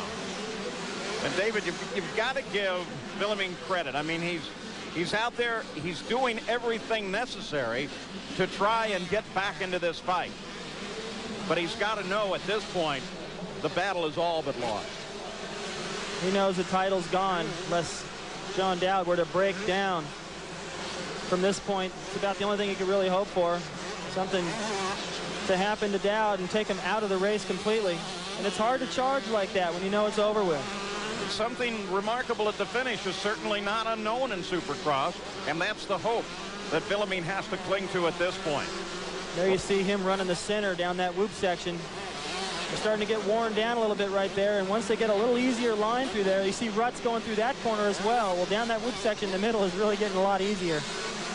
Down to the final 2 laps now for the leader. There he is, John Dowd. He can, if it is possible in Supercross, feel comfortable at this point. Though with that comfort, there has to come a strong note of caution. You can't afford a mistake. No, and he's got a good enough lead now where he can afford to be comfortable. And believe me, once he realized he had enough of a cushion over 2nd place Roncada, he stepped it back to a pace that he can run consistently. And he's been in this position before. He's led the 125 series. You see that blue groove? They're laying down rubber on that hard surface. Makes those whoop-de-doos even harder because they're more slick that way. But John's had the points lead in this 125 title before and lost it. This is going to feel good. Come back in here and do what he knows he could do. Some slower riders just ahead as John Dowd comes up to see the white flag. 1 more lap. 1 lap separates Dowd from that long-sought championship. That was nice. Both Parolio and Ryan Huffman on the Suzukis a lap down now, moving completely out of the way of Dowd, understanding the importance of this. John Dowd, age 32. If he can make it through this lap, becomes the oldest guy to win a 125 championship. And it comes right on top of the great 250 victory at Charlotte. So he, at his rather advanced age, is still showing off and is a definite hot shoe. He doesn't have a deep bag of tricks for those triple jumps, but he's going to do something. Keep an eye on him because it's show-off time now. Little hill clicker, it says, hey, we did it, champ. He makes the final turn now. And there he is in victory. John Dowd, the winner and the champion. Roncada heads for the line in 2nd. Here he comes. Little show off there as well. Nice going, John. Not bad for an old man, huh? And his mechanic has got to be happy too. Brian Berry is a super guy. AC Ron Cotta. He didn't win the race, but he understands what it means to win that title. Maybe he'll be next.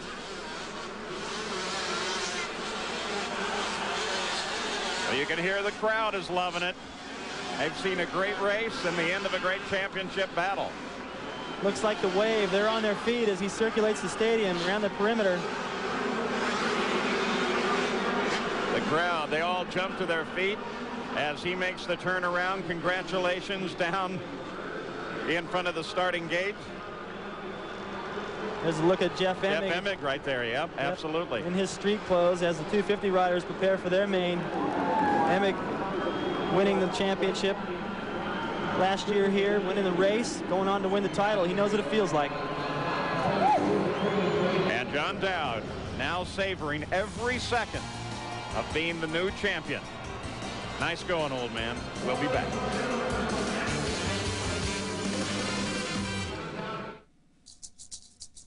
If you didn't get one of the cruisers on your left, then you didn't get the accessories on your right.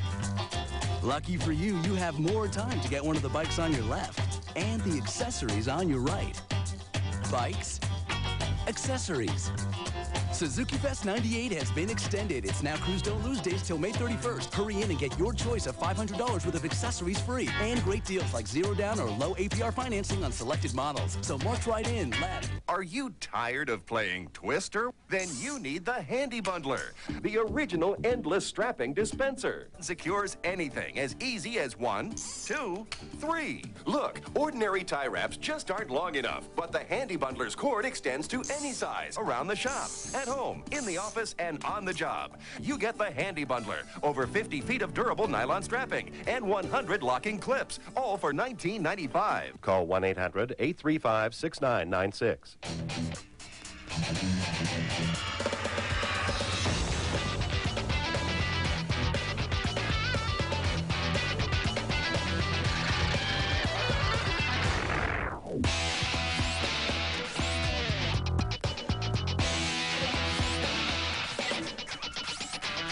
To find out who's in, who's out, who's up, and who's down in the playoffs, you know who to watch.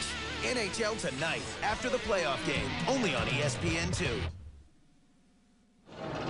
Well, it has been a fantastic event thus far as we take a look at the top 10 finishers in the 125cc main. The event that crowned our new champion. He started racing at 21, at 32. He picks up the 125cc championship. He is in top form. Art Ekman is right there to help him congratulate and honor him with his new championship.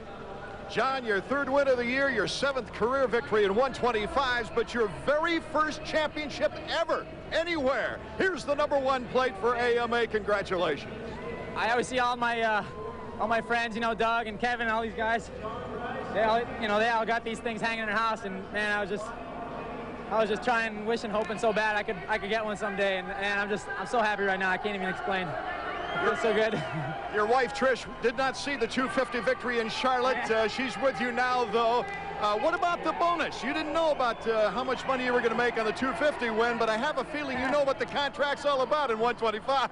Yeah, I know what this one is. That's kind of funny about the 250. I never really paid attention to the 250 stuff too much, but I know what this one is, but that's not really what it's all about. I mean, this is just, I mean, for my age and everything, and always hearing, you know, the negative stuff about being too old and this and that. I mean, this is just such an accomplishment for me. You know, just doing it for myself is so great. For me and my mechanic, I mean, we've been, you know, going at this for so many years. He's been my mechanic ever since I've been racing, and I'm sure he's just as happy as I am right now. Lots of hard work paying off, Paul. Well, there's the final standings for 125cc, and of course they declare that John Dowd is the champion at age 32 and proud of it. What about the rest of the competitors in this great run? Third place to a Tennessean, Art Ekman. That's right, Nathan Ramsey. In fact, the last 5 races, Nathan, you've had really fine runs.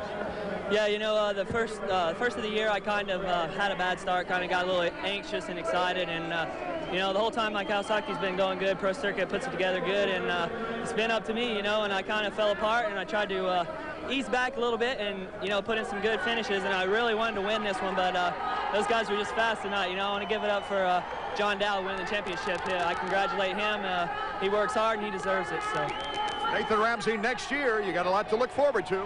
Oh, yeah, next year I'm coming out like I came out this year, but I ain't going down, so it's going to be good. So thanks a lot, you know. Had a lot of fun, and I'll be back next year. Oh, it is definitely showtime. One champion already crowned. When we come back, we'll be looking at the championship in the 250s. The main is coming up.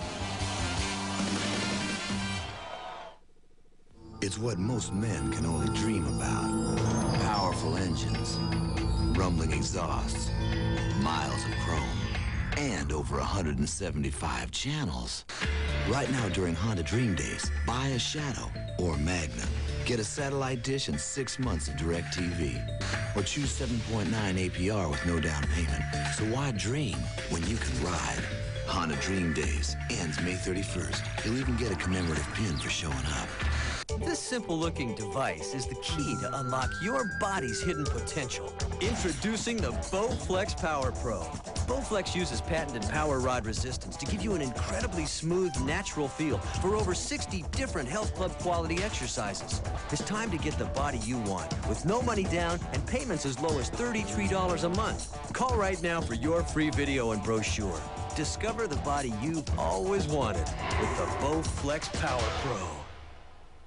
A magazine's success starts with the writers. What's the scoop on McGuire? Are the home run records safe while that kid's got a bat in his hands? And give me a piece on Baker and Peyton. Find out how to keep their mojo working. And hockey. Get me some hockey. Print it, baby!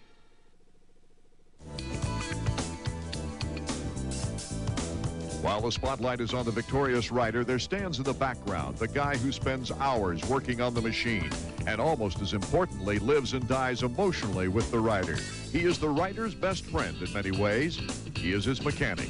Ian Harrison has traveled the world over with Greg Albertine. I met Greg's dad because when I used to race, I kind of did a lot of things on my own bike. And Greg's dad used to help me out with jetting specs and this and that. So I kind of got to know Greg's dad, and then through him, I started practicing more with Greg, and then our friendship grew. I left for overseas. I turned professional at 17, and I moved to Europe. And we'd still keep in contact a lot. Eventually, I asked him, you know, what are you doing? Would you like to be my mechanic? Because I was having problems finding a good mechanic over there. And he got all excited and decided to come over, and you know, we haven't looked back since. The very first year he was there, I won my first world championship. Could Greg be his own working mechanic? I see him do things when he really wants to, like if he needs to go jet skiing or take his kart out. It's amazing what he can do. But if it's anything to do on a bike, he's like, all thumbs. The stress of knowing that any little slip-up could ruin his rider's chances and the frustration of having no control over the situation once the race starts are common elements that Ian has to constantly deal with. But one of Ian's biggest concerns is television exposing one of his weak points. To be dead honest with you, I'm the worst speller in the world, I think. So I only write words on that are basic that I can spell because I don't want anyone looking at my board and going, what on earth is he writing on it? And even sometimes when I first started with Greg, he'd come back and he'd say, you know, whatever I wrote on there, you spelt it wrong. It needs an S or a T. Greg Albertine's first American Supercross win at Los Angeles last year was not only an awesome feeling for Greg, but helped Ian erase all those memories of injury-riddled and winless moments since coming to America. To me, it was better than actually winning all the world championships we did because I'd never struggled, really, you know, and seeing Greg really struggle and, you know, persevere, I hadn't seen that. And then coming here, we had struggled for 2 years, and when he finally won that race, it was like, I cannot explain. It kept me going for 2 months. I was still on a high after that. It was unreal. It was the biggest achievement for me in my life, pretty much, to accomplish what Greg did. Was, if we never win another Supercross again, at least I'll have that one always. At Texas Stadium, the final warm-up, the final chance to take a look at the track to see if the machine is ready. Jeremy McGrath, of course, thinking very strongly about that championship. Ezra Lusk, he is the challenger. He is the man that can spoil the evening for Jeremy McGrath. And there is the track down at Texas Stadium. Here is the starting grid. Ezra Lusk, Team Honda, 3 wins in '98. Doug Henry, that's that 4-stroke. It should be very powerful tonight. Ryan Hughes for Team Kawasaki, and Mikael Pichon for Team Suzuki. Jeremy McGrath, of course, looking for that 5th Supercross championship, and the very strong Jimmy Button. Mike LaRocco and Larry Ward. Jeff Dement and Jeff Matasevich. Mike Jones and Pedro Gonzalez. Heath Voss, number 100, Mike Brown. He's been good tonight. Michael Craig from Honda of Troy and Steve Lamson. Cliff Palmer and John Sebastian Waugh of Canada. 8 factory riders, 12 privateers, Grayson Goodman, Corey Keeney.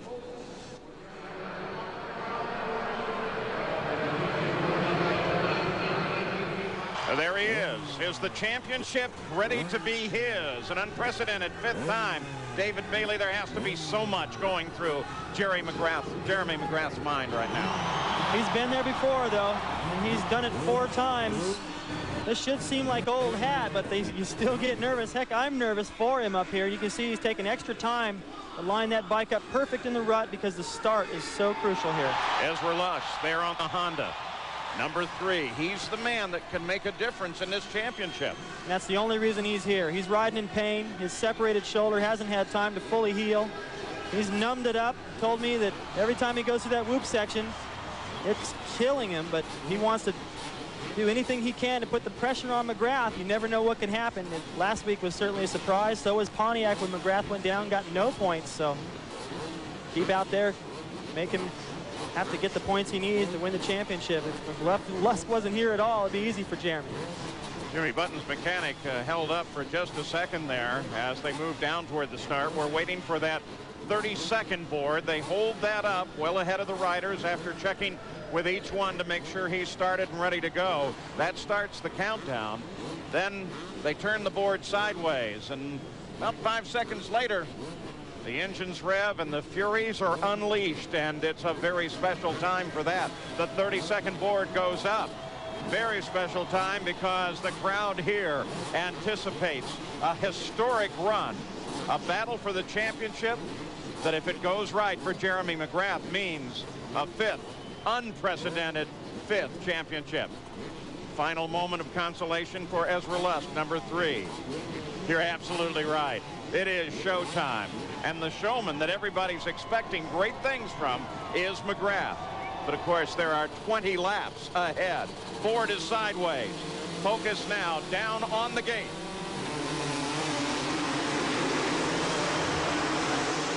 We watch Jeremy McGrath as he works his way into the corner. Just grabs the hole shot, just barely over Ezra Lusk. Larry Ward in 3rd. Button is gone Jimmy down. Button drops the bike. He started just next to Jeremy McGrath, so moments ago they were side by side. Now his teammates out front, he's dead last. You couldn't have written a better script for this. Oh, and the battle now beginning to develop at 3rd. You look at 1st, that's McGrath, then 2nd, there he comes, but look at this. As the 4-stroke Yamaha has moved now into 3rd place around Larry Ward and is beginning to battle with Ward. So number 19, Doug Henry, the blue Yamaha, is making his move. Watching McGrath. This is where Lusk has got to put the pressure on Jeremy, force him into a mistake. Oh, and that's what he's working on. Lusk putting the pressure on. And Lusk comes to the inside. Right there, the timing Lusk had to choose to stick the wheel on the inside. It was a little slower down that straightaway, but he stays surprisingly close. If he were to force Jeremy into a mistake, which is you think is unlikely, Jeremy's more clever than that. Jeremy could go down, lose a lot of positions in the early going, give Lusk a chance to take this championship all the way to Vegas. Off that tough technical section, McGrath stumbles just a bit, but then is able to get off the corner and into the jumps nicely. And in doing so, pulls away a bit from Ezra Lusk. Top 3 using the outside in that corner just before the finish line to triple the section coming into the big plateau. Now Lusk under pressure, and the pressure comes from the 4-stroke Yamaha of Doug Henry. Lusk getting sideways, trying to make things happen in the whoop section. The one real separator out here on the racetrack where you can make up or lose a lot of time going for it. He loses the time. Lusk is in shape. I know he's got the fitness, but he hasn't been able to train like he normally does with that shoulder injury. You can see he got a little sideways there and had to stop to keep him going off the racetrack. Gave up second to Henry. There is the number 2 Yamaha.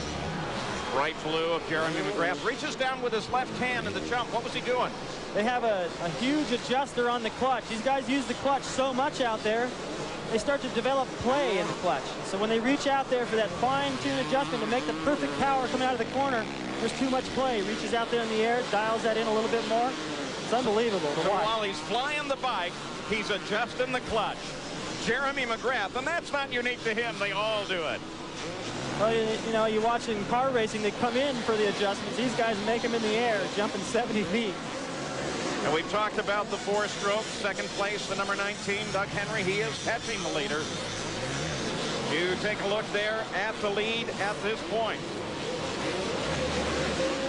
At Texas Stadium, Jeremy McGrath now being challenged by number 19, Doug Henry. An interesting contrast in power plants.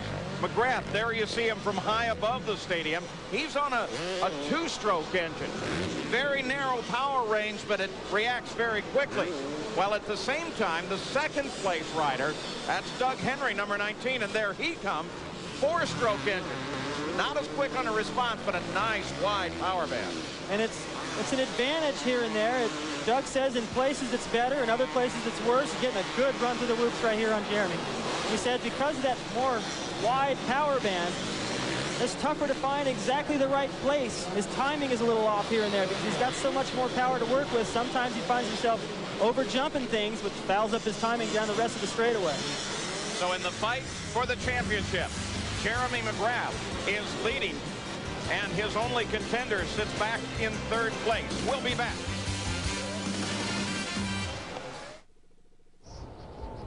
Although the GSX-R 750 just won back-to-back AMA Supersport championships, and the GSX-R 600 had the most AMA 600 Supersport victories, we weren't satisfied. We made over 20 major improvements to the 600 and gave the 750 electronic fuel injection.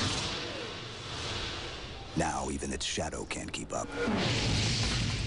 The GSX-R 600 and the GSX-R 750 from Suzuki.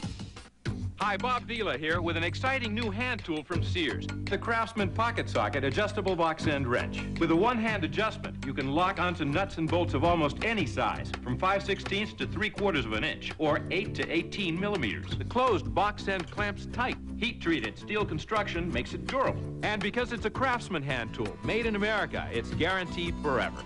To order your Craftsman Pocket Socket, call 1-800-762-9999 now. 1997, what a year for the sport of Supercross. The 97 Supercross Series, bar to bar. And the season is underway. From LA to Vegas. McGrath is down, and he's under the bike. All on one video. Doug Henry wins his second Supercross. In the best year in history. You can expect a lot of fire. Go behind the scenes and on the track. Albertine through the timing section. The most wicked crashes. Bone-crushing excitement. You want to know who got the whole shot? You call 1-900-PRO-RACE. The best riders in the world. Get bar to bar today. Call for your copy at 1-888-659-RACE or send a check or money order for $14.95 plus $3.95 shipping and handling to Bar, care of Pace Motorsports, 477 East Butterfield, Suite 400, Lombard, Illinois, 60148. Lusk on the number 3 red Honda is now beginning to close in on the second place Yamaha of Doug Henry. You see the interval there as they come across that white line laid across the track to determine the hole shot as they came out of the gate. You see them how close they are now. Ezra Lusk is notorious for making a last lap charge. If he stays this close, he'll have that opportunity. And Doug, although he has a few tricks out there, a couple of different lines where he's going fast, unable to really put a serious threat to McGrath. He's just there in case McGrath makes a mistake, and he rarely does. At the moment in that whole fight for the championship, McGrath is exactly where he wants to be. He wins this thing. It's his. He stays in front of Lusk. It's his. And right now, that's beginning to go through his mind. He'd like to win the whole enchilada here. Here comes Doug. Right there, slower rider works into the contest. McGrath almost gets him. Doug Henry goes to the lead. McGrath coming right back at him. Boy, are we looking at the end of the era for the two strokes? Yamaha certainly is going to have wonderful power next year with both available. Henry stretches it out a bit. McGrath comes back on him. McGrath comes back and gets around him. McGrath back to the lead. An unbelievable display between these amazing athletes, the ability to leap through traffic, have this battle, two completely different engine packages. These guys are just locked in a battle. 12 laps to go. 20 the scheduled distance. Here he comes again, Doug Henry, back past the leader. In a very difficult section. That wide power band paying off?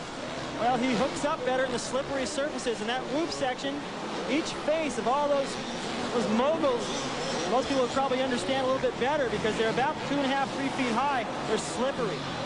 McGrath is getting wheel spin, and it's causing him so much more trouble to try to keep forward momentum. That four-stroke hooks up on all the tops of him, and he maintains a nice flat line, able to stay on the tops. Doug Henry, what a great story he has become. Here comes McGrath challenging again.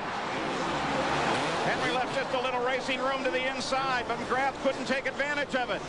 Halfway point, 10 laps complete, 10 to go. Hard to believe this is only half over. This is when you start to get a little tired. And Lusk is still back there. Still exhausting to watch. You can imagine what it's like being on the bike. I can remember, and believe me, you're getting tired. You can hear the crowd get into it. Every time McGrath does something a little different in second place, Doug can hear the crowd react, and he's wondering what's going on back there, and vice versa. Doug Henry leads it, followed by McGrath. Ezra Lusk sits in third space. Davey Combs, what's the story on Lusk? Well, actually, I'm down here with Randy Lawrence. Randy, is Jeremy going to play a conservative, or do you think he's going to get back after Henry? I'm sure he's going to go for it. He's never just going to let him go. Like, he just went back into the lead, so I don't know. I mean, it's a long race. We're just about halfway done. So. Well, he can lean out to see that Jeremy goes back to the lead as he comes around Doug Henry. Now it's turning into a three-way battle as Doug and McGrath play cat and mouse here. And Lusk is right there as well on that red number 3 Honda. Again, traffic now the factor. It will become a major factor from here on out. The most privateers ever in a main event, 12. So it's McGrath, Henry, Lusk. Imagine a place where anything is possible, and let Showtime take you there.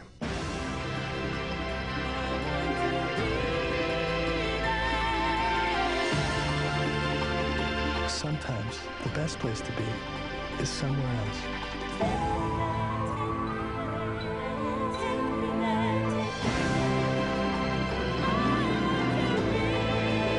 Escape everyday TV.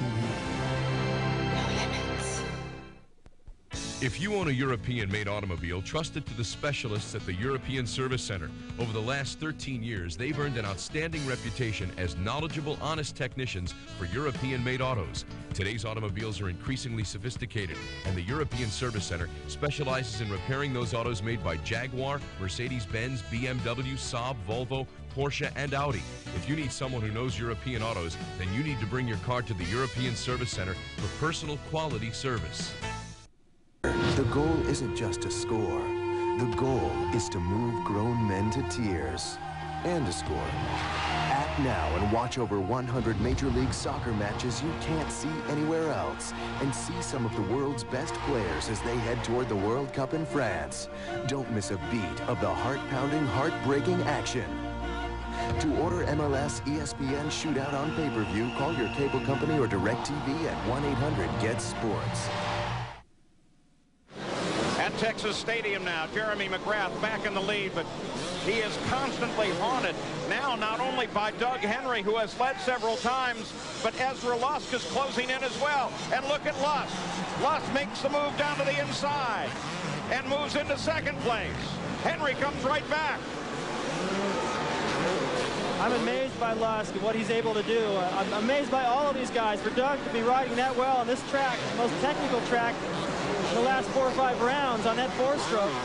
For McGrath to be under the pressure he's under and still be able to battle like this, and for Lusk with a shoulder injury, he hasn't been able to heal. He hasn't been able to train properly during the week. He hasn't ridden all week. And to be able to crank it up, turn 58-second lap times is amazing. Now Lusk going for everything he can to try to put himself in the champ position. He moves to the front and pulls away. Oh, what a nice move. I think McGrath could feel him coming right. Oh, Lusk almost losing the front end right there. These guys are riding the ragged edge. Lusk is for sure. McGrath is a little bit more reserved. He knows even if he stays where he is, championship's still looking good. Championship still belongs to Jeremy McGrath if he can stay there, but he can't afford to slip much more. He'll stay where he is, and I don't know if team orders would be coming into play here, because Doug Henry is on a Yamaha. Maybe he just would stay in third. Make sure Jeremy gets that title. It's been a long time since Yamaha had it. Ezra Lusk, a well-disciplined athlete, riding the race of his life out in front, and hopefully can make some headway in the championship. But to do so, Lusk has done everything that he can. Now something would have to go wrong for Jeremy McGrath. We'll be back.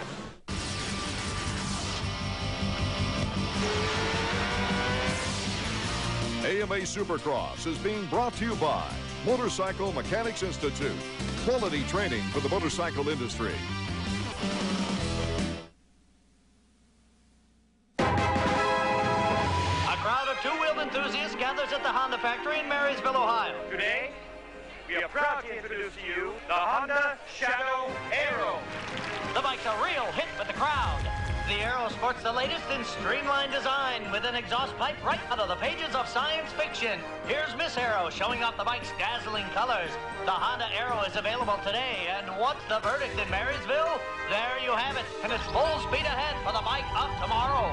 Are you tired of playing Twister? Then you need the Handy Bundler, the original endless strapping dispenser. Secures anything as easy as 1, 2, 3. Look, ordinary tie wraps just aren't long enough, but the Handy Bundler's cord extends to any size around the shop, at home, in the office, and on the job. You get the Handy Bundler, over 50 feet of durable nylon strapping, and 100 locking clips, all for $19.95. Call 1-800-835-6996. You know all those stories you hear about how good it was and how much fun we had and how young we all used to be, about how much it all mattered and how much we all cared and how no one has ever done it higher or faster or harder or better. All those stories you hear, they're all true. Here's the leader, Ezra Lusk, on his Honda. He's looking over his shoulder. You can see in his posture that he has really slowed the pace. Probably a good idea. In the last couple of weeks, guys that have been out front have gone down hard. 2 laps to go for Ezra Lusk. 2 laps to go for this man, Jeremy McGrath. He stays there. He's the champion. Boy, what a terrific battle it's been. McGrath has had to earn it, and what a marvelous performance by Ezra Lusk. And that's what this AMA Supercross event is all about, and it's why it's so loved by its fans. You know, looking at the top 3, if they stay the way they are, Lusk is going to be happy with his win. He did everything he could. It was a hard-fought battle. He had to come from behind and pass these guys. Jeremy will be, of course, happy with his 5th Supercross title, and Doug Henry getting up in there and taking over the lead from the winningest Supercross rider ever on that 4-stroke. I think we're going to see smiles all the way across. White flag. One more lap to go for Ezra Lusk. Unchallenged at the moment by 2nd place, Jeremy McGrath. There he is on his way to a championship. This will be a long lap. Goes by his teammate Jimmy Button. Button is aware of the situation, sees Lusk go by, sees that his teammates in 2nd, knows that's the championship. Jeff Emig, the reigning champion in the last seconds of his reign. Unable to race tonight because of injuries, but happy, I'm sure, to see Jeremy McGrath do it once again. The winningest driver in this rider in the sport.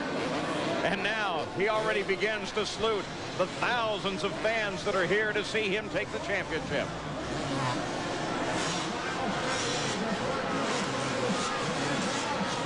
On to the next triple. The fans were on their feet waiting for one more knack-knack this year. Probably a little too tired for it right now. Here comes Lusk. There's the checkered flag. Lusk takes the win, and McGrath takes the championship.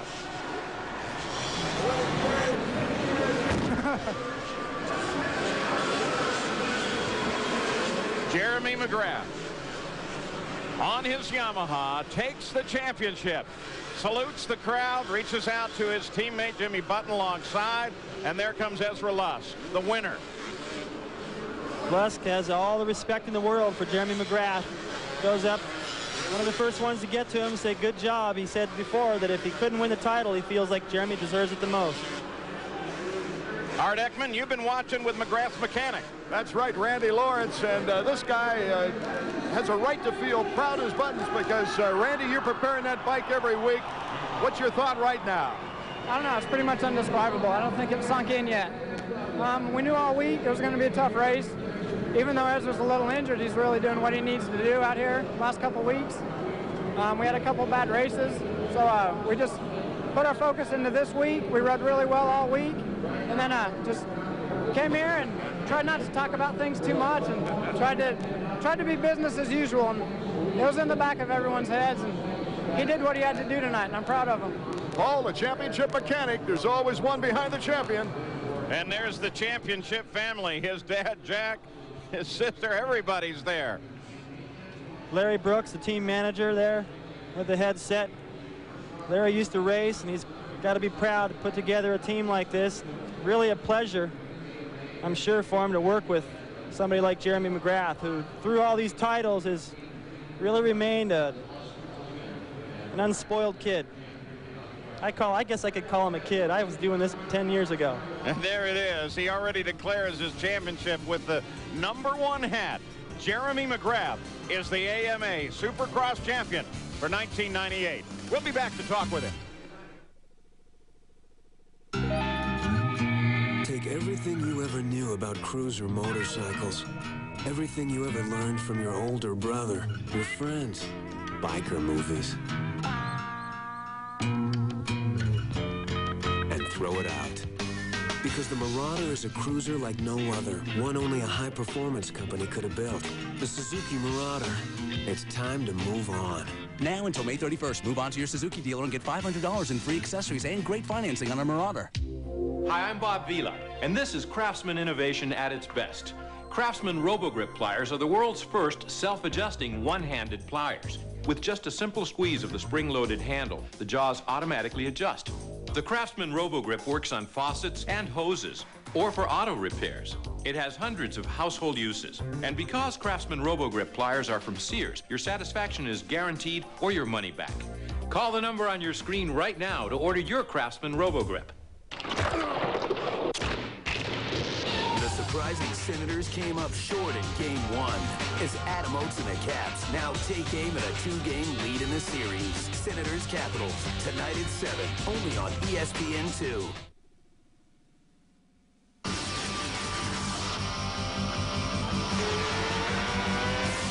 AMA Supercross has been brought to you by Honda Motorcycles, celebrating 50 years with great deals during Honda Dream Days. And by Suzuki Motorcycles and ATVs. Now during Suzuki Fest 98, get $500 worth of accessories for free and choose from great deals like 0 down or low APR financing on selected models. We look at the results here with Ezra Lusk winning the event, but Jeremy McGrath by a single point in reality taking the championship, finishing in second place, followed by Henry and then Steve Lamson and Michael Craig. But what about that new champion? Davey Combs? All right, Jeremy, I am very pleased to present you with the #1 plate that you've had for so long, and you finally got it back. Congratulations. Well, thanks a lot. You know, first of all, I'd like to thank Team Chaparral, 800 Flag, Mazda, Fox, Dave Dameron, my family, my sister, all my friends, you know, Yamaha, Team Yamaha, Bridgestone, and especially Pace Motorsports. They did a great job for us. What can you do to improve it next year? Can we expect the old Jeremy to be back again? 1999 going to be your year again? Well, I hope so. You know, I've had a great season this year. I've won 6 races, and, you know, I had a few bad races the last 2 weeks in a row and kind of knocked my confidence a little bit. So after I had a little battle with Doug out there, I kind of got a little tired, and then I decided it'd probably be best just to stay on my bike rather than try and go crazy and go for the win. And so that's what I try to do. Well, smart strategy and paid off with the title. Congratulations. Well, everyone, you know who you are that's out there, that's my sponsor. And, you know, I'd like to thank ESPN, ABC Sports for putting us on TV. And, you know, I don't know what else I can say. It's just fabulous to win the championship again. There he is, the #1 plate high in the air. Texas Stadium has seen the crowning of a champion, historic 5th time. And in those points, well, 297 for Jeremy McGrath. That's just a 26-point margin, actually a 1 point by which he has managed to eke out the championship over Ezra Lusk. And Ezra Lusk, the winner of the run. He's with Art Ekman. Ezra, your 4th win of the year. Really a great first-year ride with Honda. Yeah, you know, things are just getting better. And if I can stay healthy at least half the season, then I'll be in there for the championship next year. But I'm really happy with the bike and the team for sure. And I'm really, really looking forward to the outdoors and to next year. I assume with your separated shoulder and riding through so much pain the last couple of weeks that you're going to bypass Las Vegas the final round. Yeah, it looks that way. I think we're going to go back and talk about it, but I think we are. I'd rather be ready for San Bernardino. And, you know, there's only so long you can go out there and be an Ironman, you know, and tough it out. And I tried my best. I took it down to the last race, and at least I tried. And congratulations to both Jeremy McGrath on his championship and his 5th #1, and of course to Ezra Lusk with a magnificent run, but did everything he could. Still, he couldn't keep this man from charging and taking the championship. And now you see why this sport is gaining popularity by leaps and bounds. AMA Supercross. It's your neighborhood. Make sure you drop by for a view. It is well worth it.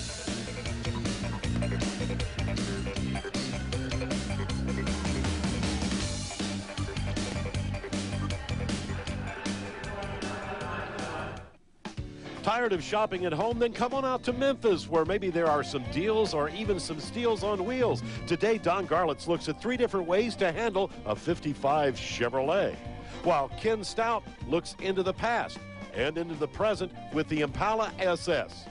So grab that checkbook and head out to the car now for the Mother's Car Show Series, up next on ESPN2. Pretty hard, slippery track, and I felt really comfortable on it. But that's on a track that I'm really comfortable at. It's not a new track that I need to learn all the jumps to get my timing down. So you know, when we came out here, like I said, we didn't know what to expect. So came out here, won my heat race. I said, boy, if I could just do that again in the main event, I think I can win this thing. Got another great start, and you know, led wire to wire, and it was a lot of fun, and I'm looking forward to doing it again this year. That was a great win last year, David Bailey. Well, it was amazing, really. I mean, a lot of people felt like the 4-stroke would be competitive here and there, but boy, he proved it could be competitive on a hard, slick track. That's what we're looking at here tonight. As it dries out, he might be able to make a 2 for 2. 32nd board is up. Mikel Pachon in this one, along with Henry, Michael Craig, Lamson, Matasevich, his very first victory His only 250 victory was right here in Las Vegas. Back in 1990, the very first Supercross staged in Las Vegas. Pedro Gonzalez also in this one. Then we've got 4 arena cross riders. Grayson Goodman, Brad Woolsey, Cliff Palmer. Palmer's been